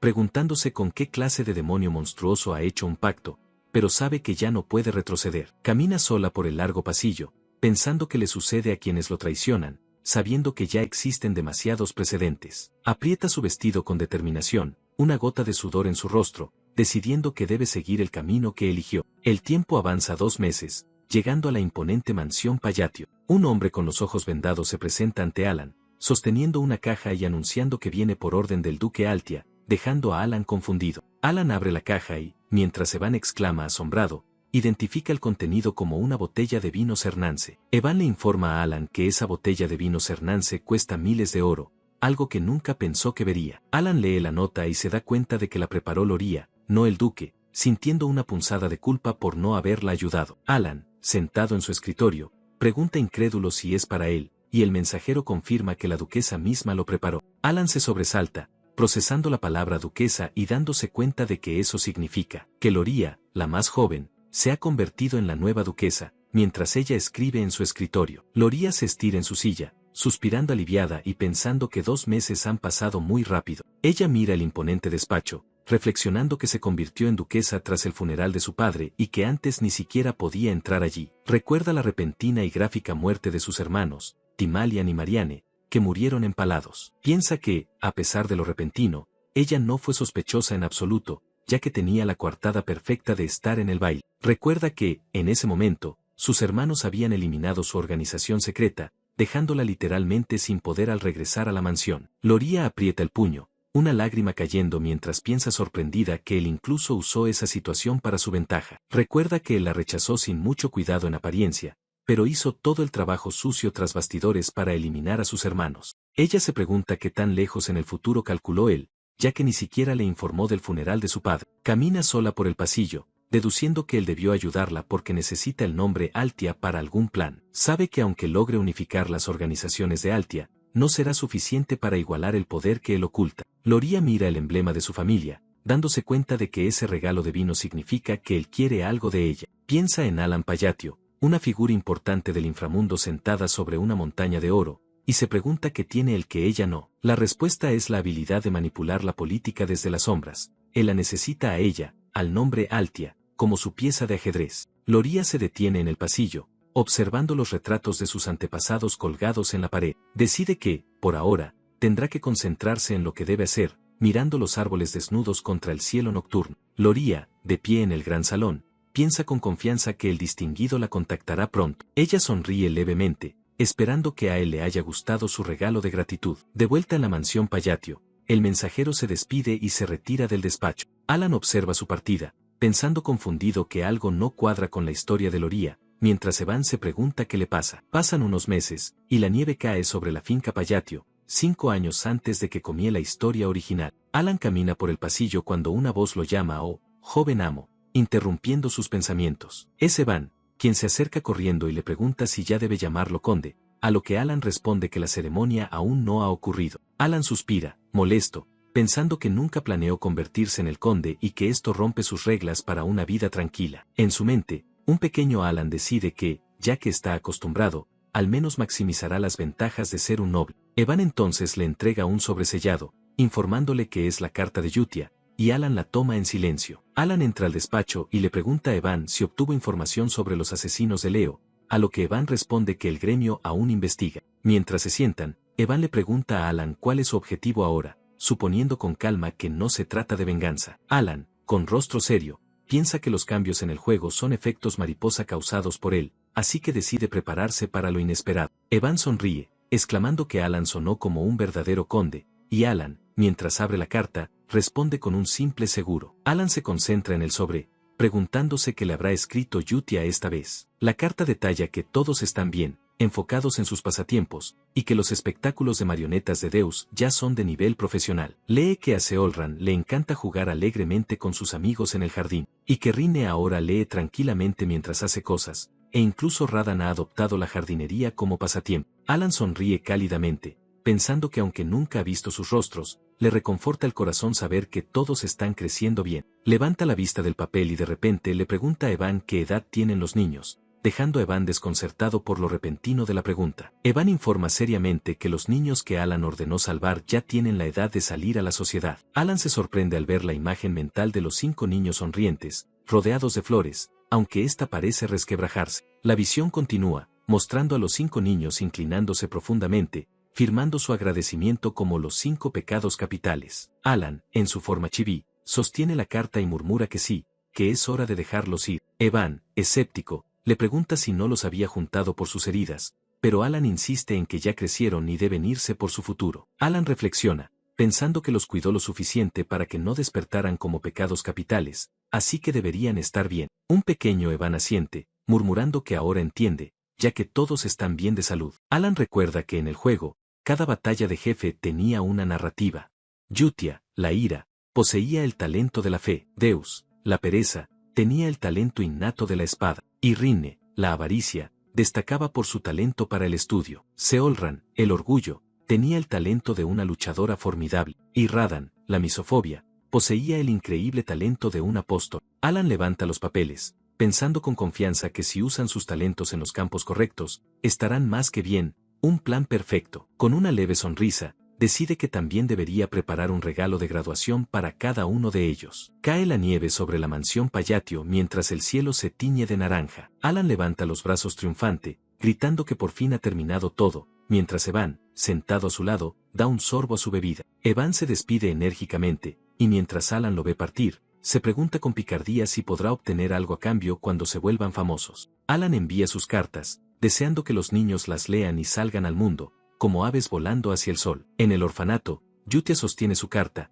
anunciando con seriedad que las órdenes han llegado, y que esta vez, fueron entregadas individualmente. Los demás la miran en silencio, cada uno sosteniendo su propia carta, mientras una atmósfera de tensión llena la habitación. Seolran salta de alegría, sosteniendo su carta en alto y gritando un yay, mientras Deus, a su lado, la mira con calma. Rinne lee su propia carta con una sonrisa serena, y Radan, parado cerca, también revisa la suya. Yutia, sin embargo, sostiene su carta con una mirada penetrante y fría, sus ojos rojos brillando con intensidad. Alan recuerda el consejo del juego: a Rinne le gusta el conocimiento, y te acercas a ella dándole un buen libro. Ella analiza que el acto de enviar cartas privadas demuestra que el señor ha decidido que es el momento de que todos salgan a la luz. El grupo se inclinó sobre las líneas de saludo vacilantes, confundido sobre dónde residía realmente la orden. Yutia explicó que el señor siempre camuflaba las instrucciones mortales bajo la apariencia de conversaciones cotidianas. Señaló el pasaje en que Alan se lamenta de ser intimidado por su hermano como un ejemplo típico de cómo él transmitía mensajes secretos, y luego dedujo que las palabras sobre informar la situación del orfanato eran en realidad órdenes para identificar un objetivo de asesinato y enviar los resultados al señor. Yutia concluyó con orgullo que fue a través de esos códigos que el señor los reclutó y encomendó personalmente la organización Luna Azul. Yutia infería de inmediato que enviar cartas individuales era para evitar filtraciones de inteligencia,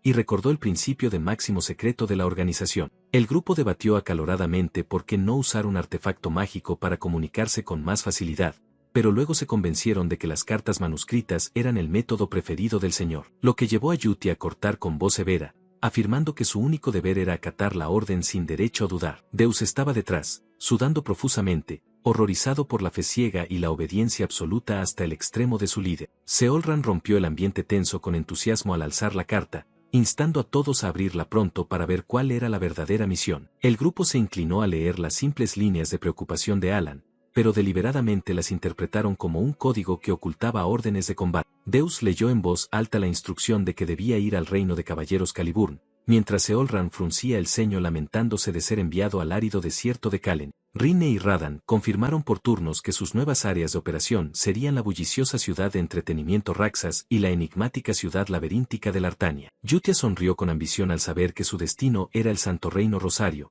confirmando al grupo que el plan detallado ya estaba fijado. Deus, avergonzada, compartió que se le había ordenado convertirse en caballero sin entender por qué, mientras Seolran solo se preocupaba de que la financiación siguiera asegurada. Rinne anunció que el señor había designado un lugar para recibir un obsequio y que sabrían qué era al llegar, mientras Deus asintió aceptando la información, lo que llevó a Yutia a volver en voz severa para recordar al grupo una regla de vida que todos debían grabar en la memoria. Ella enfatizó cada palabra con la mirada fría, ordenando que nunca se mencionara el nombre Luna Azul a menos que el señor lo hiciera primero. Tras acordar el plan, los 5 comenzaron a partir, cada uno llevando una misión propia para infiltrarse y manipular el mundo. Las siluetas de los niños se desvanecieron tras la puerta del caserón, dejando atrás una paz aparente antes de que llegara la verdadera tormenta. Pasaron 3 meses en un suspiro. La sala de trabajo de Alan ahora estaba llena de pilas de libros de investigación mágica altísimas. Alan suspiró con frustración al cerrar un libro, quejándose de no hallar documentos sobre el cambio de la magia y decidiendo experimentar por su cuenta. Y de paso preguntó a Evan por el progreso en la investigación del asesino de Leo,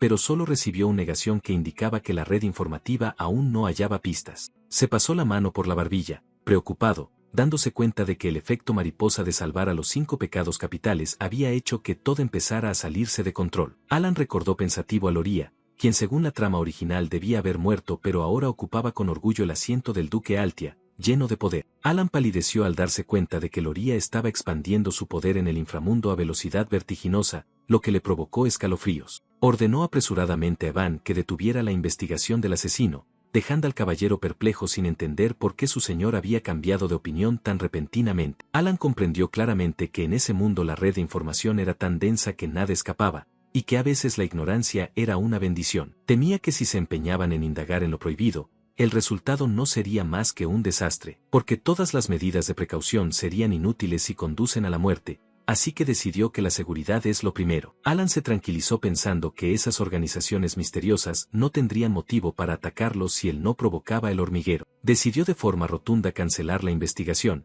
creyendo que mantenerse alejado de problemas era la mejor manera de preservar su vida. Evan cambió a otra noticia. Informó que Deus acababa de ser nombrado caballero en Caliburn, lo que hizo que Alan suspirara aliviado. Asintió satisfecho, pensando que Deus iba por el camino correcto, sin saber nada de las maquinaciones que había detrás. 3 meses después, Evan, masticando con calma, contó que Deus había formado su propia orden de caballeros, dejando a Alan petrificado ante aquel talento monstruoso. Evan abrió los ojos asombrado, asegurando que a ese ritmo de ascenso Deus al menos debía haber alcanzado el nivel de especialista en esgrima. Analizó con preocupación que en tan poco tiempo ya se esperaba que Deus llegara a ser el 5º caballero maestro del mundo, lo que hizo sonreír a Alan con orgullo, pensando en secreto que Caliburn debía estar alborotado por el genio que había enviado. 6 meses de calma pasaron velozmente, cubriendo la mansión Payatio con una tranquilidad aparente antes de las olas que se avecinaban. 1 año después de la partida de los niños, mientras Alan practicaba magia en su cuarto,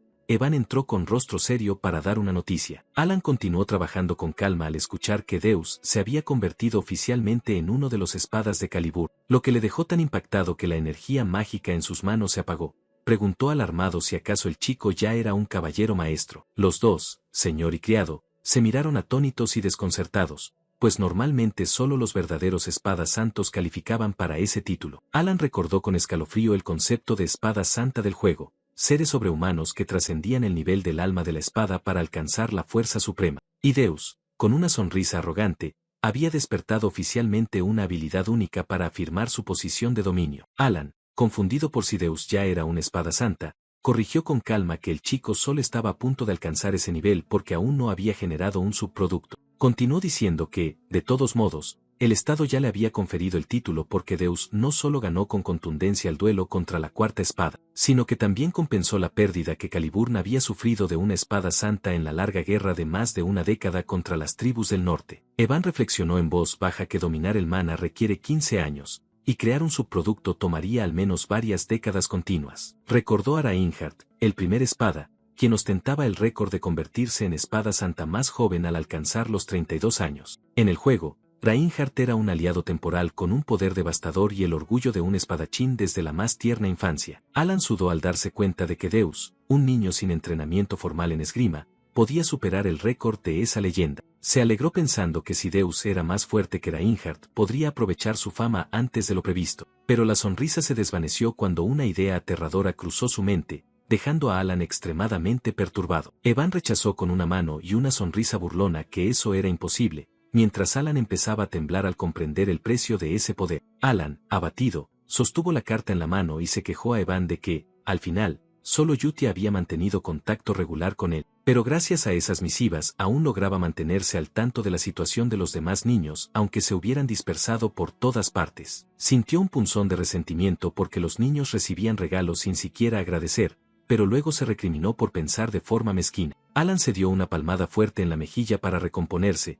diciéndose que mientras no despierten como los grandes pecados para arrasar el mundo, eso será suficiente. Se quedó junto a la ventana mirando al cielo, sonriendo para consolarse pensando que mientras los niños vivan bien él ya se sentía satisfecho. Mientras tanto, en la bulliciosa capital Caliburn, la magnífica mansión de un noble de alto rango se bañaba en el resplandor del atardecer. En el exterior del campo de entrenamiento, los miembros de élite de la Orden de Caballeros Eclipse practicaban esgrima con fervor. Deus ahora vestía una armadura púrpura oscura imponente, caminando con pasos graves por el pasillo silencioso. Se detuvo junto a la gran ventana de cristal y soltó un suspiro melancólico al mirar el amplio patio de abajo. Luego exclamó suavemente con sorpresa al ver las siluetas de 2 visitantes conocidos que acababan de aparecer en la puerta. Una niña de cabello púrpura saludaba alegremente y llamaba en voz alta a su hermano desde la distancia, lo que hizo que Deus esbozara una sonrisa bondadosa, con la mirada llena de afecto que ocultaba un tumulto interior. Se sonrojó ligeramente y se tapó la boca con timidez al recordar de pronto el doloroso recuerdo de hace un año.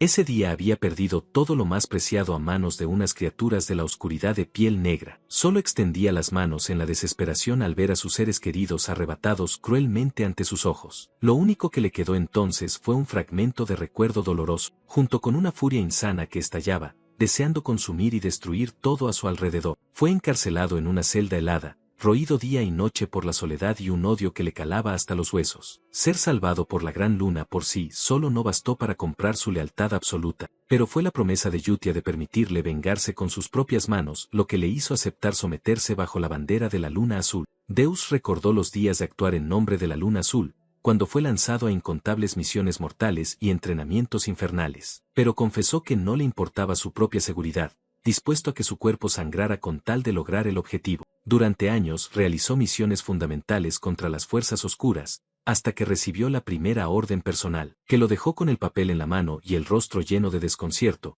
preguntándose qué demonios era aquello por ser tan repentino e incomprensible. La carta le indicaba ir a un pequeño hotel al sur de Caliburn para ver un regalo depositado allí, algo que admitió no le entusiasmaba en lo más mínimo, pero aún así empujó la puerta y entró con cautela, preguntándose qué podría haber en un lugar tan corriente como ese. Sin embargo, en el instante en que su mirada se posó en aquella figura, las pupilas de Deus se contrajeron por el impacto y quedó paralizado. Luego corrió como un loco hacia la joven que barría, comprendiendo el verdadero significado de la inesperada carta. Extendió la mano temblando y se dio cuenta de que el valioso regalo que la gran luna le había otorgado era la vida de su ser más querido. Y entonces Deus rompió en sollozos mientras abrazaba a la hermana que creía muerta, cayendo de rodillas en el suelo en una felicidad desbordante. Deus estrechó a su ser querido entre los brazos, pensando en la familia que creía haber perdido para siempre, gritando y llorando desconsolado, afirmando que aquello era más valioso que su propia vida. Llamó ahogado el nombre de Silly, preguntándole qué había ocurrido después de que se separaran, mientras Silly sonreía entre lágrimas y rozaba suavemente la mano de su hermano para confortarlo. Los dos se sentaron junto a la mesa de té para calmarse tras la emotiva reunión. Silly comenzó a relatar que tras aquello la obligaron a separarse de él. Ella estuvo encarcelada en la oscuridad y tuvo que esperar su turno durante mucho tiempo. Y justo cuando llegó su turno para ser ejecutada en esa cruel jaula de vidrio, ocurrió un suceso inesperado que rompió el encierro con un resplandor misterioso. Silly dijo feliz que pudo escapar con aquella luz y logró sobrevivir y regresar. Deus se estremeció al recordar que, años después, casi fue vendido a un mercader de esclavos cruel, pero por suerte un mercenario llamado Evan apareció a tiempo y le salvó la vida por un pelo. El momento en que Evan blandió la espada y derrotó al enemigo se convirtió en el giro que salvó las oscuras vidas de los dos hermanos. Luego Deus contó que recibió medicinas valiosas de un benefactor que ayudaron a que la salud de su hermana se estabilizara. La tarjeta decía claramente que Alan continuaría enviando medicinas y apoyo, asegurando que estaban a salvo bajo el nombre de Payatio, así que no se preocuparan por sus seres queridos, lo que hizo que Deus mirara a su hermana con gratitud y confesara que estaba inmensamente agradecido por lo que él había hecho. Sin embargo, se quedó perplejo preguntándose cómo la gran luna sabía de aquello para protegerla bajo su nombre, pues nunca le había contado a nadie sobre su familia y Yutia solo sabía que había sido capturado por la oveja negra, así que no entendía cómo él podía saberlo tan al detalle. Una idea terrible cruzó por la mente de Deus, que él realmente sabía todo lo que ocurría en el mundo, dejándolo paralizado de asombro ante el poder y la aterradora omnisciencia del Señor a quien había jurado lealtad. Deus siente como todas sus dudas encajan de repente como piezas de un rompecabezas y se desvanecen en la nada, admitiendo que antes no comprendía la ansiedad de Yutia ni su pregunta sobre si una espada podía pensar por sí misma, pero reconoce que el único necio era él mismo al recordar la promesa de su maestro de que cosas buenas sucederían. Ahora que ata cabo sobre lo que él dijo en aquel entonces, todo cobra sentido en su mente, comprendiendo que él ya lo sabía todo y había dejado una pista para el niño destinado a sobrevivir en soledad. Su hermana lo llama hermano con incredulidad,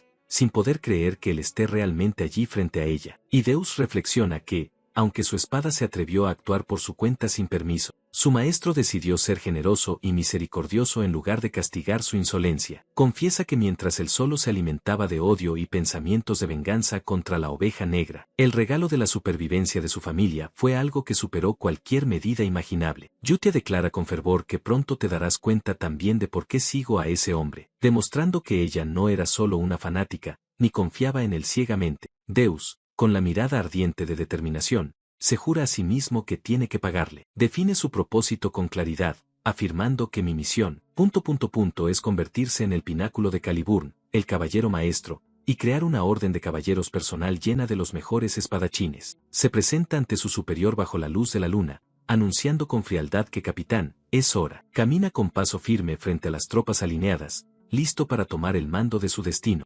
proclamando ante sus hombres que esta expedición servirá como el primer trampolín para el eclipse solar. Empuña su arma con fuerza, pensando que no me importa qué dificultades vengan, mientras espero el día en que pueda ofrecer mi gratitud, junto con una recompensa que lo satisfaga, decidido a demostrarlo bajo la luna. Mientras los caballeros del eclipse solar partían en una expedición para luchar contra los bárbaros del norte, Alan disfrutaba de un momento de paz absoluta, pensando que todo estaba tranquilo ahora que sus hijos habían crecido. Pero su tranquilidad se ve interrumpida cuando una ráfaga de viento repentina hace volar sus preciados documentos, provocando que Alan entre en pánico y trate desesperadamente de atraparlos, gritando que todos están volando. Recuperando la compostura, se sienta a revisar sus notas con nerviosismo, murmurando repetidamente veamos, veamos. Se queja de haber usado letra cursiva ilegible mientras recuerda que se centró en investigar las frases tras volver del laberinto. Continúa sus estudios con diligencia, tomando notas y murmurando un bien al confirmar sus teorías. Celebra con satisfacción que sus informes están terminados,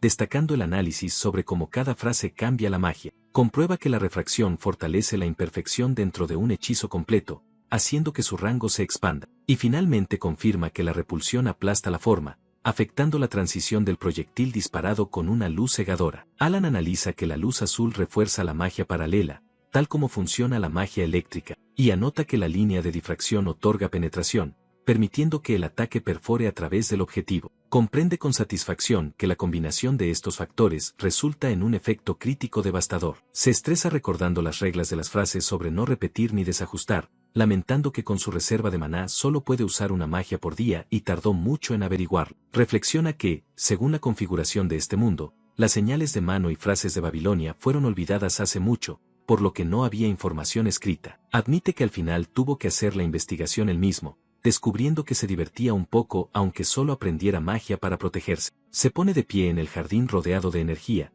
declarando que ahora es momento de ver el resultado de 2 meses de experimentación. Sus manos entrelazan los dedos con precisión, formando los sellos necesarios para invocar el poder antiguo. El maná comienza a acumularse violentamente a su alrededor mientras él se prepara para liberar el hechizo hacia el cielo. Decide eliminar el punto focal de esa esfera de maná y causar un desequilibrio para disparar el rayo con fuerza destructiva. Alan comienza el encantamiento declarando que esta magia débil e inútil es la fijación. Lanza la esfera de maná hacia el cielo, preparándola como un lienzo en blanco para su experimento. Inmediatamente invoca la compresión, obligando a la energía a condensarse violentamente bajo presión. Al recitar las frases prohibidas, activa el desglose, desestabilizando la estructura mágica a propósito. La magia comienza a supurar con un propósito letal, brillando con una intensidad peligrosa e inestable. Alan libera todo el poder acumulado con el florecimiento efímero, sus ojos brillando con el reflejo del hechizo. Un rayo de energía pura desciende desde los cielos, impactando con una fuerza devastadora que sacude el terreno. El impacto lo deja exhausto en el suelo, jadeando mientras el humo y la electricidad estática lo rodean. Observando el resultado, comprende fascinado que el orden de las palabras también importa mucho, dándose cuenta de que la magia falló anteriormente simplemente porque intentó usar el desglose en primer lugar. Alan se queda atónito ante el resultado de su experimento, tartamudeando incrédulo que tal potencia debería ser imposible, pero su asombro se convierte en horror al descubrir que una dama y su sirviente han presenciado todo el espectáculo. El anciano mayordomo, con el rostro desencajado, pregunta con voz temblorosa si eso que acaba de ver es la legendaria magia de origen. Alan suda frío al reconocer a la intrusa, preguntándose con pánico qué demonios hace calle a Zenonia en su territorio. El anciano grita aterrorizado que ser capaz de usar magia de origen significa que él está al nivel de un mago del séptimo círculo, dejando a Alan completamente confundido, pues no entiende de qué origen hablan ni cómo calculan esos niveles de poder. Se señala a sí mismo con incredulidad, preguntándose si realmente creen que él es un archimago cuando solo usó un truco barato. La situación se traslada a la sala de recepción, donde un silencio tenso envuelve a Alan y a sus inesperados invitados. Kaya, visiblemente nerviosa y sudando, rompe el hielo confesando que tenía dos razones muy claras para venir a buscarlo. Ella declara con firmeza que lo primero y más importante es confirmar cuáles son las verdaderas intenciones del conde Payatio. Alan reflexiona sobre quién podría tener el comodín para infligir tal daño a la familia Senonia, mientras ellos sospechan que él lidera la organización que le permitió tomar el control de Payatio. Pero la realidad le muestra una escena insólita al ver al arrogante Bianchel temblando de miedo ante él, recordando que ese hombre es un mago de quinto círculo, infame por sus experimentos y capaz de aniquilar divisiones enteras. Alan nota cómo el terror consume al anciano, quien parece haber perdido toda su altivez habitual frente a su patrocinador, paralizado por la pregunta que resuena en su mente sobre si lo que acaba de presenciar fue realmente magia de origen. Kaguya intenta hablar con nerviosismo, luchando por mantener la compostura ante el monstruo de poder incalculable que cree tener delante. Alan entra en la habitación con elegancia,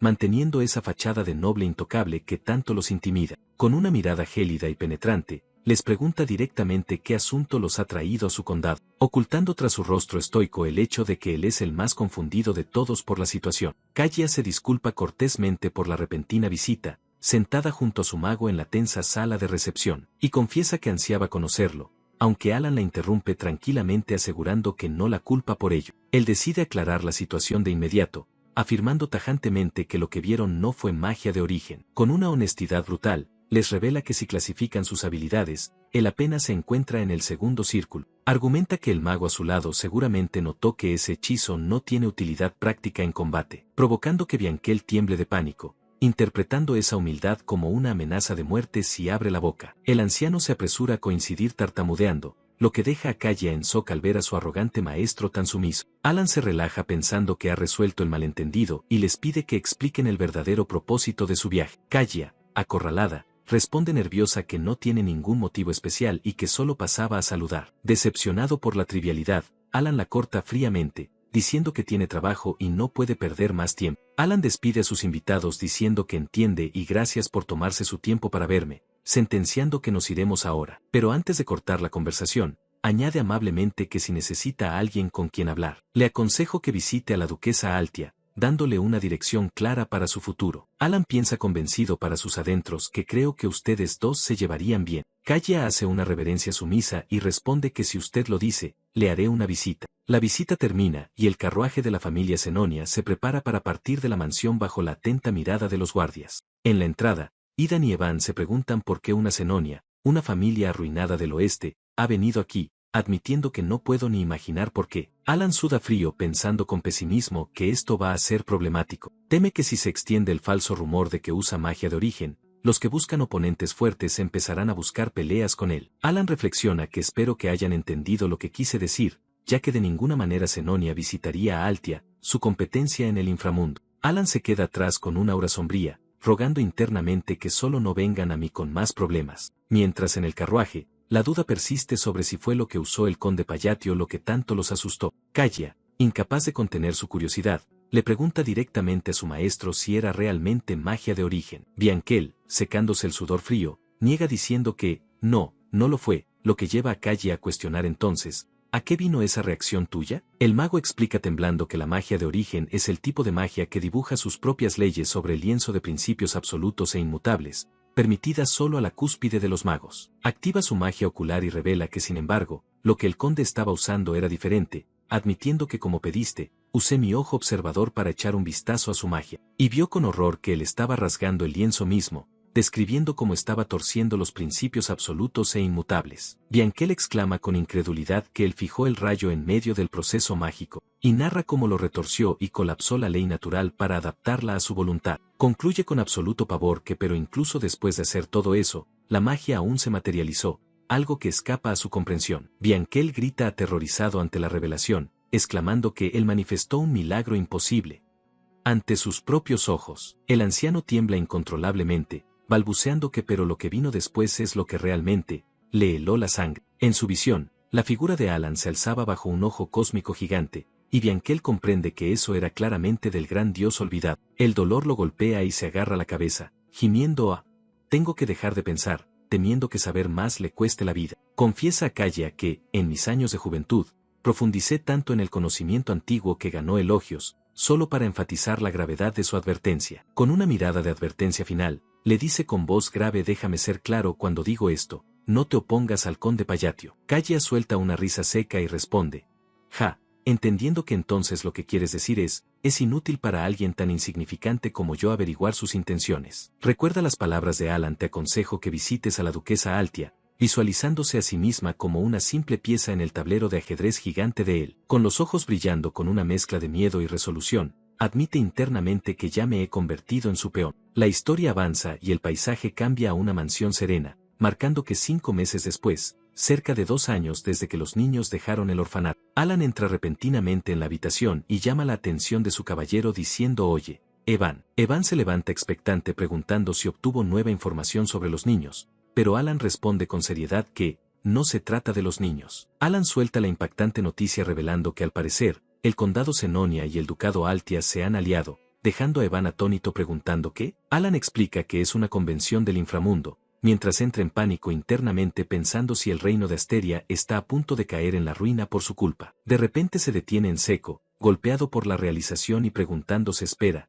¿se tomó en serio mis palabras de entonces? Su mente regresa a aquel momento, recordando claramente cuando le aconsejó: si necesitas a alguien con quien hablar, te aconsejo que visites a la duquesa Altia. Intenta calmarse pensando: probablemente sea solo una alianza temporal, creyendo que por muy fría y arrogante que sea Kalia, ella nunca se sometería tan fácil. Sin embargo, sostiene un papel con nerviosismo y decide que, pero al menos debería hacer algunos preparativos por si acaso. Se sienta a escribir una carta torpe para Kalia, disculpándose por si parecí demasiado brusco y frío, esperando que esto no parezca una simple excusa. Finalmente le entrega la carta a su leal caballero diciendo: te lo encargo, Evan, instruyéndole que la envíe a través del gremio de mercenarios. Alan se preocupa leyendo sus papeles, preguntándose cómo les va a Radan y Seolran, ya que no ha sabido nada de ellos desde que llegaron a su destino, y su mente proyecta una imagen cómica y trágica, esperando con ansiedad que espero que ella no esté muerta en las calles. Intenta calmarse pensando que si ella encontró el regalo que escribí en la carta,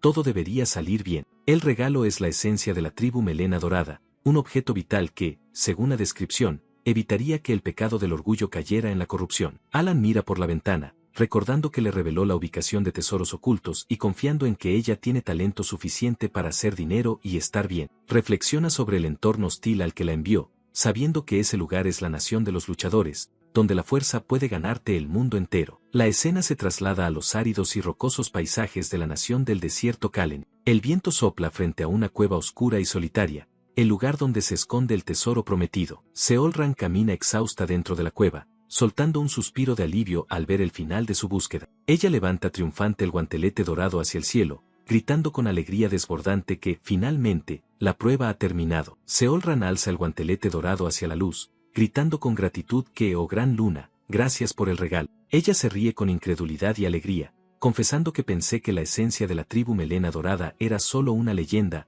Jeje. Su expresión se torna seria al recordar su pasado, dándose cuenta de que resulta que lo que me contaban cuando era niña no era solo un cuento de hadas. La memoria la lleva de vuelta a su infancia, cuando escuchaba historias sobre la esencia de la tribu Melena Dorada. Recuerda las palabras de su madre acariciándola, confirmando que sí, nosotros, la tribu de los hombres lobo, somos los descendientes de los reyes de todos los hombres bestia, la tribu Melena Dorada. La leyenda explicaba que la esencia de la tribu Melena Dorada es un objeto legendario que ha sido heredado por cientos de años y que nos otorga fuerza y autoridad. De vuelta en la cueva, Seolran mira el artefacto místico, reflexionando sobre el hecho de que obtuve la esencia, y mientras el poder fluye por su cuerpo, grita con furia que pasé todas las pruebas del mundo interior, afirmando con una mirada intensa y transformada que eso sigue siendo cierto. Con el cabello ondeando al viento, declara con lealtad absoluta que la gran luna es mi benefactor. Seolran recuerda con gratitud que él es el que me salvó de morir en el bioexperimento, y con los ojos encendidos por una nueva determinación,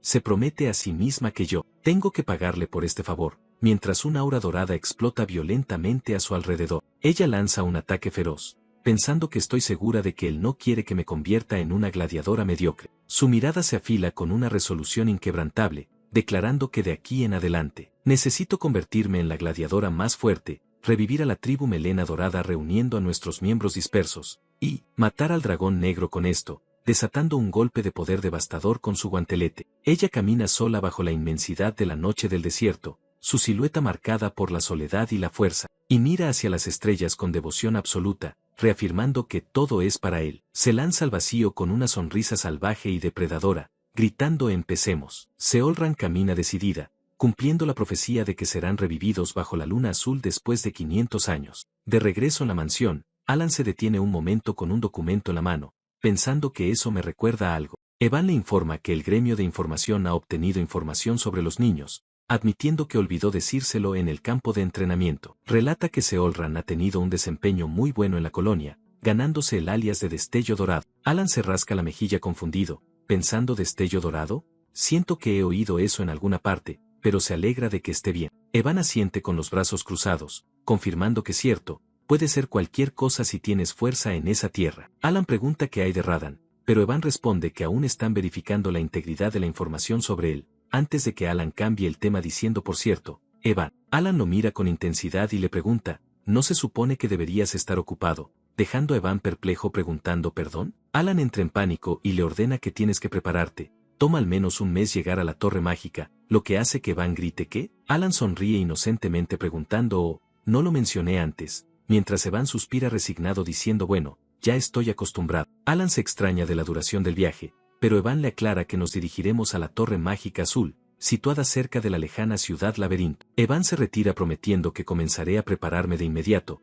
mientras Alan decide confiarle la carta para Zenonia y seguir vigilando a los niños. Alan se desploma en el sofá, quejándose de pasar un mes en carruaje, pero se resigna porque el objeto que puede soportar mi pequeño y precioso agujero de maná está allí. Recuerda con nostalgia que Ciudad Laberinto, eso trae viejos recuerdos, ya que en su vida pasada pasó mucho tiempo subiendo de nivel allí. Visualiza la estructura del juego, sabiendo que el jugador puede obtener objetos de mayor calidad al dirigirse más profundo en el laberinto. Sin embargo, reflexiona sobre la dificultad extrema, señalando que aunque innumerables jugadores han visitado el laberinto, nadie ha alcanzado su final. Piensa en las recompensas, confirmando que tal como en el juego, reliquias y artefactos se encuentran constantemente allí. Comenta que por eso ser tazador mágico es tan lucrativo, confiando en que Rinne dijo que tomará el examen pronto y con su talento lo pasará fácilmente. Pero se preocupa de repente, pensando que podría haberle dado a Rinne un regalo demasiado pequeño comparado con los otros, ya que solo sirve para tazar. Chasquea la lengua ansioso y sudando, decidiendo que debería enviarle un apoyo separado si el regalo no fue suficiente. La historia nos traslada a la impresionante ciudad laberinto, Lartania, brillando bajo la noche. Se describe como un lugar gobernado por nadie, conocido como la ciudad de exploradores y mercenarios. Pasando innumerables tiendas en la esquina del área sur, uno puede encontrar una tienda de tasación secreta llamada Merde, un establecimiento discreto que oculta grandes tesoros tras sus puertas. En el interior, la tasadora informa que la tasación ha terminado, mi señor, revelando que el cliente es el señor de Lartania. Ella sostiene una lámpara y le explica que este dispositivo enciende llamas con maná. El noble observa fascinado, exclamando que es una reliquia que puede ser impresa, y pregunta por la habilidad. Al saber que un poco de maná dura 1 hora, él celebra riendo que su eficiencia acaba de mejorar drásticamente. Muy bien, mientras él se va diciendo gracias como siempre y ella responde de nada, se narra que la tienda atiende mayormente a nobles. Finalmente sola, la chica se quita la máscara y suelta un suspiro de alivio. Rinne sostiene su máscara con una mirada pensativa, sus ojos verdes reflejando una calma profunda y calculadora. Rápidamente se coloca el antifaz al escuchar que la puerta se abre, soltando un simple ante la interrupción. Ella presenta un objeto cilíndrico al cliente, explicando profesionalmente que este artículo también puede ser improntado. La narración revela que la razón por la que esta tienda, ubicada en la esquina, es tan famosa es debido a la impronta. Se muestra un artefacto mágico flotando en el aire, confirmando que es un regalo de la gran luna. Rinne sonríe con el objeto en mano, confesando que cuando él me dijo por primera vez que me convirtiera en tazadora, no pude entender la razón. Ella reflexiona sobre su maestro, convencida de que su verdadera identidad es un amigo de Payaon de la era de los dioses exteriores olvidados. Recuerda la carta con la orden precisa de dirígete a Ciudad Laberinto, Lartania, y conviértete en tazadora mágica, admitiendo que simplemente no podía asociar esta orden con el objetivo. Se visualiza a sí misma llegando a la ciudad con su maleta, preguntándose qué tiene que ver convertirse en tazador con matar a las cosas negras. Pero al observar el objeto sellado en la habitación oscura, comprende la verdad y piensa que el momento en que vi su regalo, me di cuenta. Rinne analiza el ojo del acechador, cuya función es identificar rápidamente objetos por debajo de un cierto umbral de maná para ayudar con la tasación. Sin embargo, se da cuenta de que no, es algo diferente de lo que conozco, ya que su sustancia ni siquiera existe en la biblioteca de su memoria. El artefacto comienza a reaccionar violentamente, transformándose y desprendiendo piezas mientras una nueva forma emerge, revelando una estructura compleja con un contador en cero, esperando ser llenado para completar su propósito. Ella comprende que después de romper los sellos, la impronta se desbloqueó, y que esto es tanto una habilidad como un medio de ofrecer sacrificios para luchar contra las cosas negras. Inmediatamente pone manos a la obra, observando cómo el contador sube mientras sacrifica un objeto bajo la luz del ojo místico. El objeto brilla intensamente al ser consumido, su esencia siendo absorbida para alimentar el poder latente del artefacto. Rinne sonríe calculando que tengo 252 sacrificios más que hacer hasta que despierte completamente, sabiendo que el proceso cambia esencialmente el ojo. Ella explica que solo reacciona a reliquias específicas de alto nivel, por lo que su tarea es trazar con precisión y seleccionar los sacrificios de alto nivel para marcar con improntas. Finalmente, sostiene el artefacto con orgullo, reconociendo que esto es algo que solo yo puedo hacer, dado que nació con el don único de la biblioteca de la eternidad. Rinne abrazó con fuerza el artefacto luminoso, con una mirada fanática que afirmaba que todo era por el bien de matar al lobo negro y que todo seguía la voluntad de la gran luna. 3 semanas después, el lujoso carruaje de la familia Payatio se detuvo ante la imponente torre que rasgaba el cielo de la Torre de Magia Verde, donde la subdirectora de la torre, Fenia Craisine, maga de nivel 6, apareció ocupada y hosca, exigiendo que se explicara el asunto con claridad y marchándose. Alan y Evan entraron con ímpetu, pero ella no levantó la vista, diciendo fríamente que estaba ocupada y que resolvieran el asunto cuanto antes. Pero Alan reconoció de inmediato ese rostro familiar, un genio de una vez en 1000 años en el juego que alcanzaría el 8º círculo y se convertiría en el futuro maestro de la torre. Él evaluó en silencio la magnitud del lugar, sabiendo que no solo la torre de magia poseía un poder asombroso, sino que además tenían el monopolio de la producción de ciertos bienes esenciales, lo que elevaba su estatus al nivel de la nobleza poderosa. Aunque consciente de que el poder de la subdirectora superaba los límites humanos y hacía la situación algo opresiva, Alan se serenó y se presentó: «Soy el conde Payatio». Fenia, revolviendo los papeles desordenados en la mesa, repitió por qué habían venido y luego preguntó con impaciencia: «Entonces, ¿de qué se trata?». Alan apoyó fríamente la mano sobre la mesa para detener los documentos, dejándola boquiabierta al declarar con firmeza que podía eliminar la Puerta del Tiempo. La Puerta del Tiempo era conocida como una grieta que conectaba con un espacio misterioso,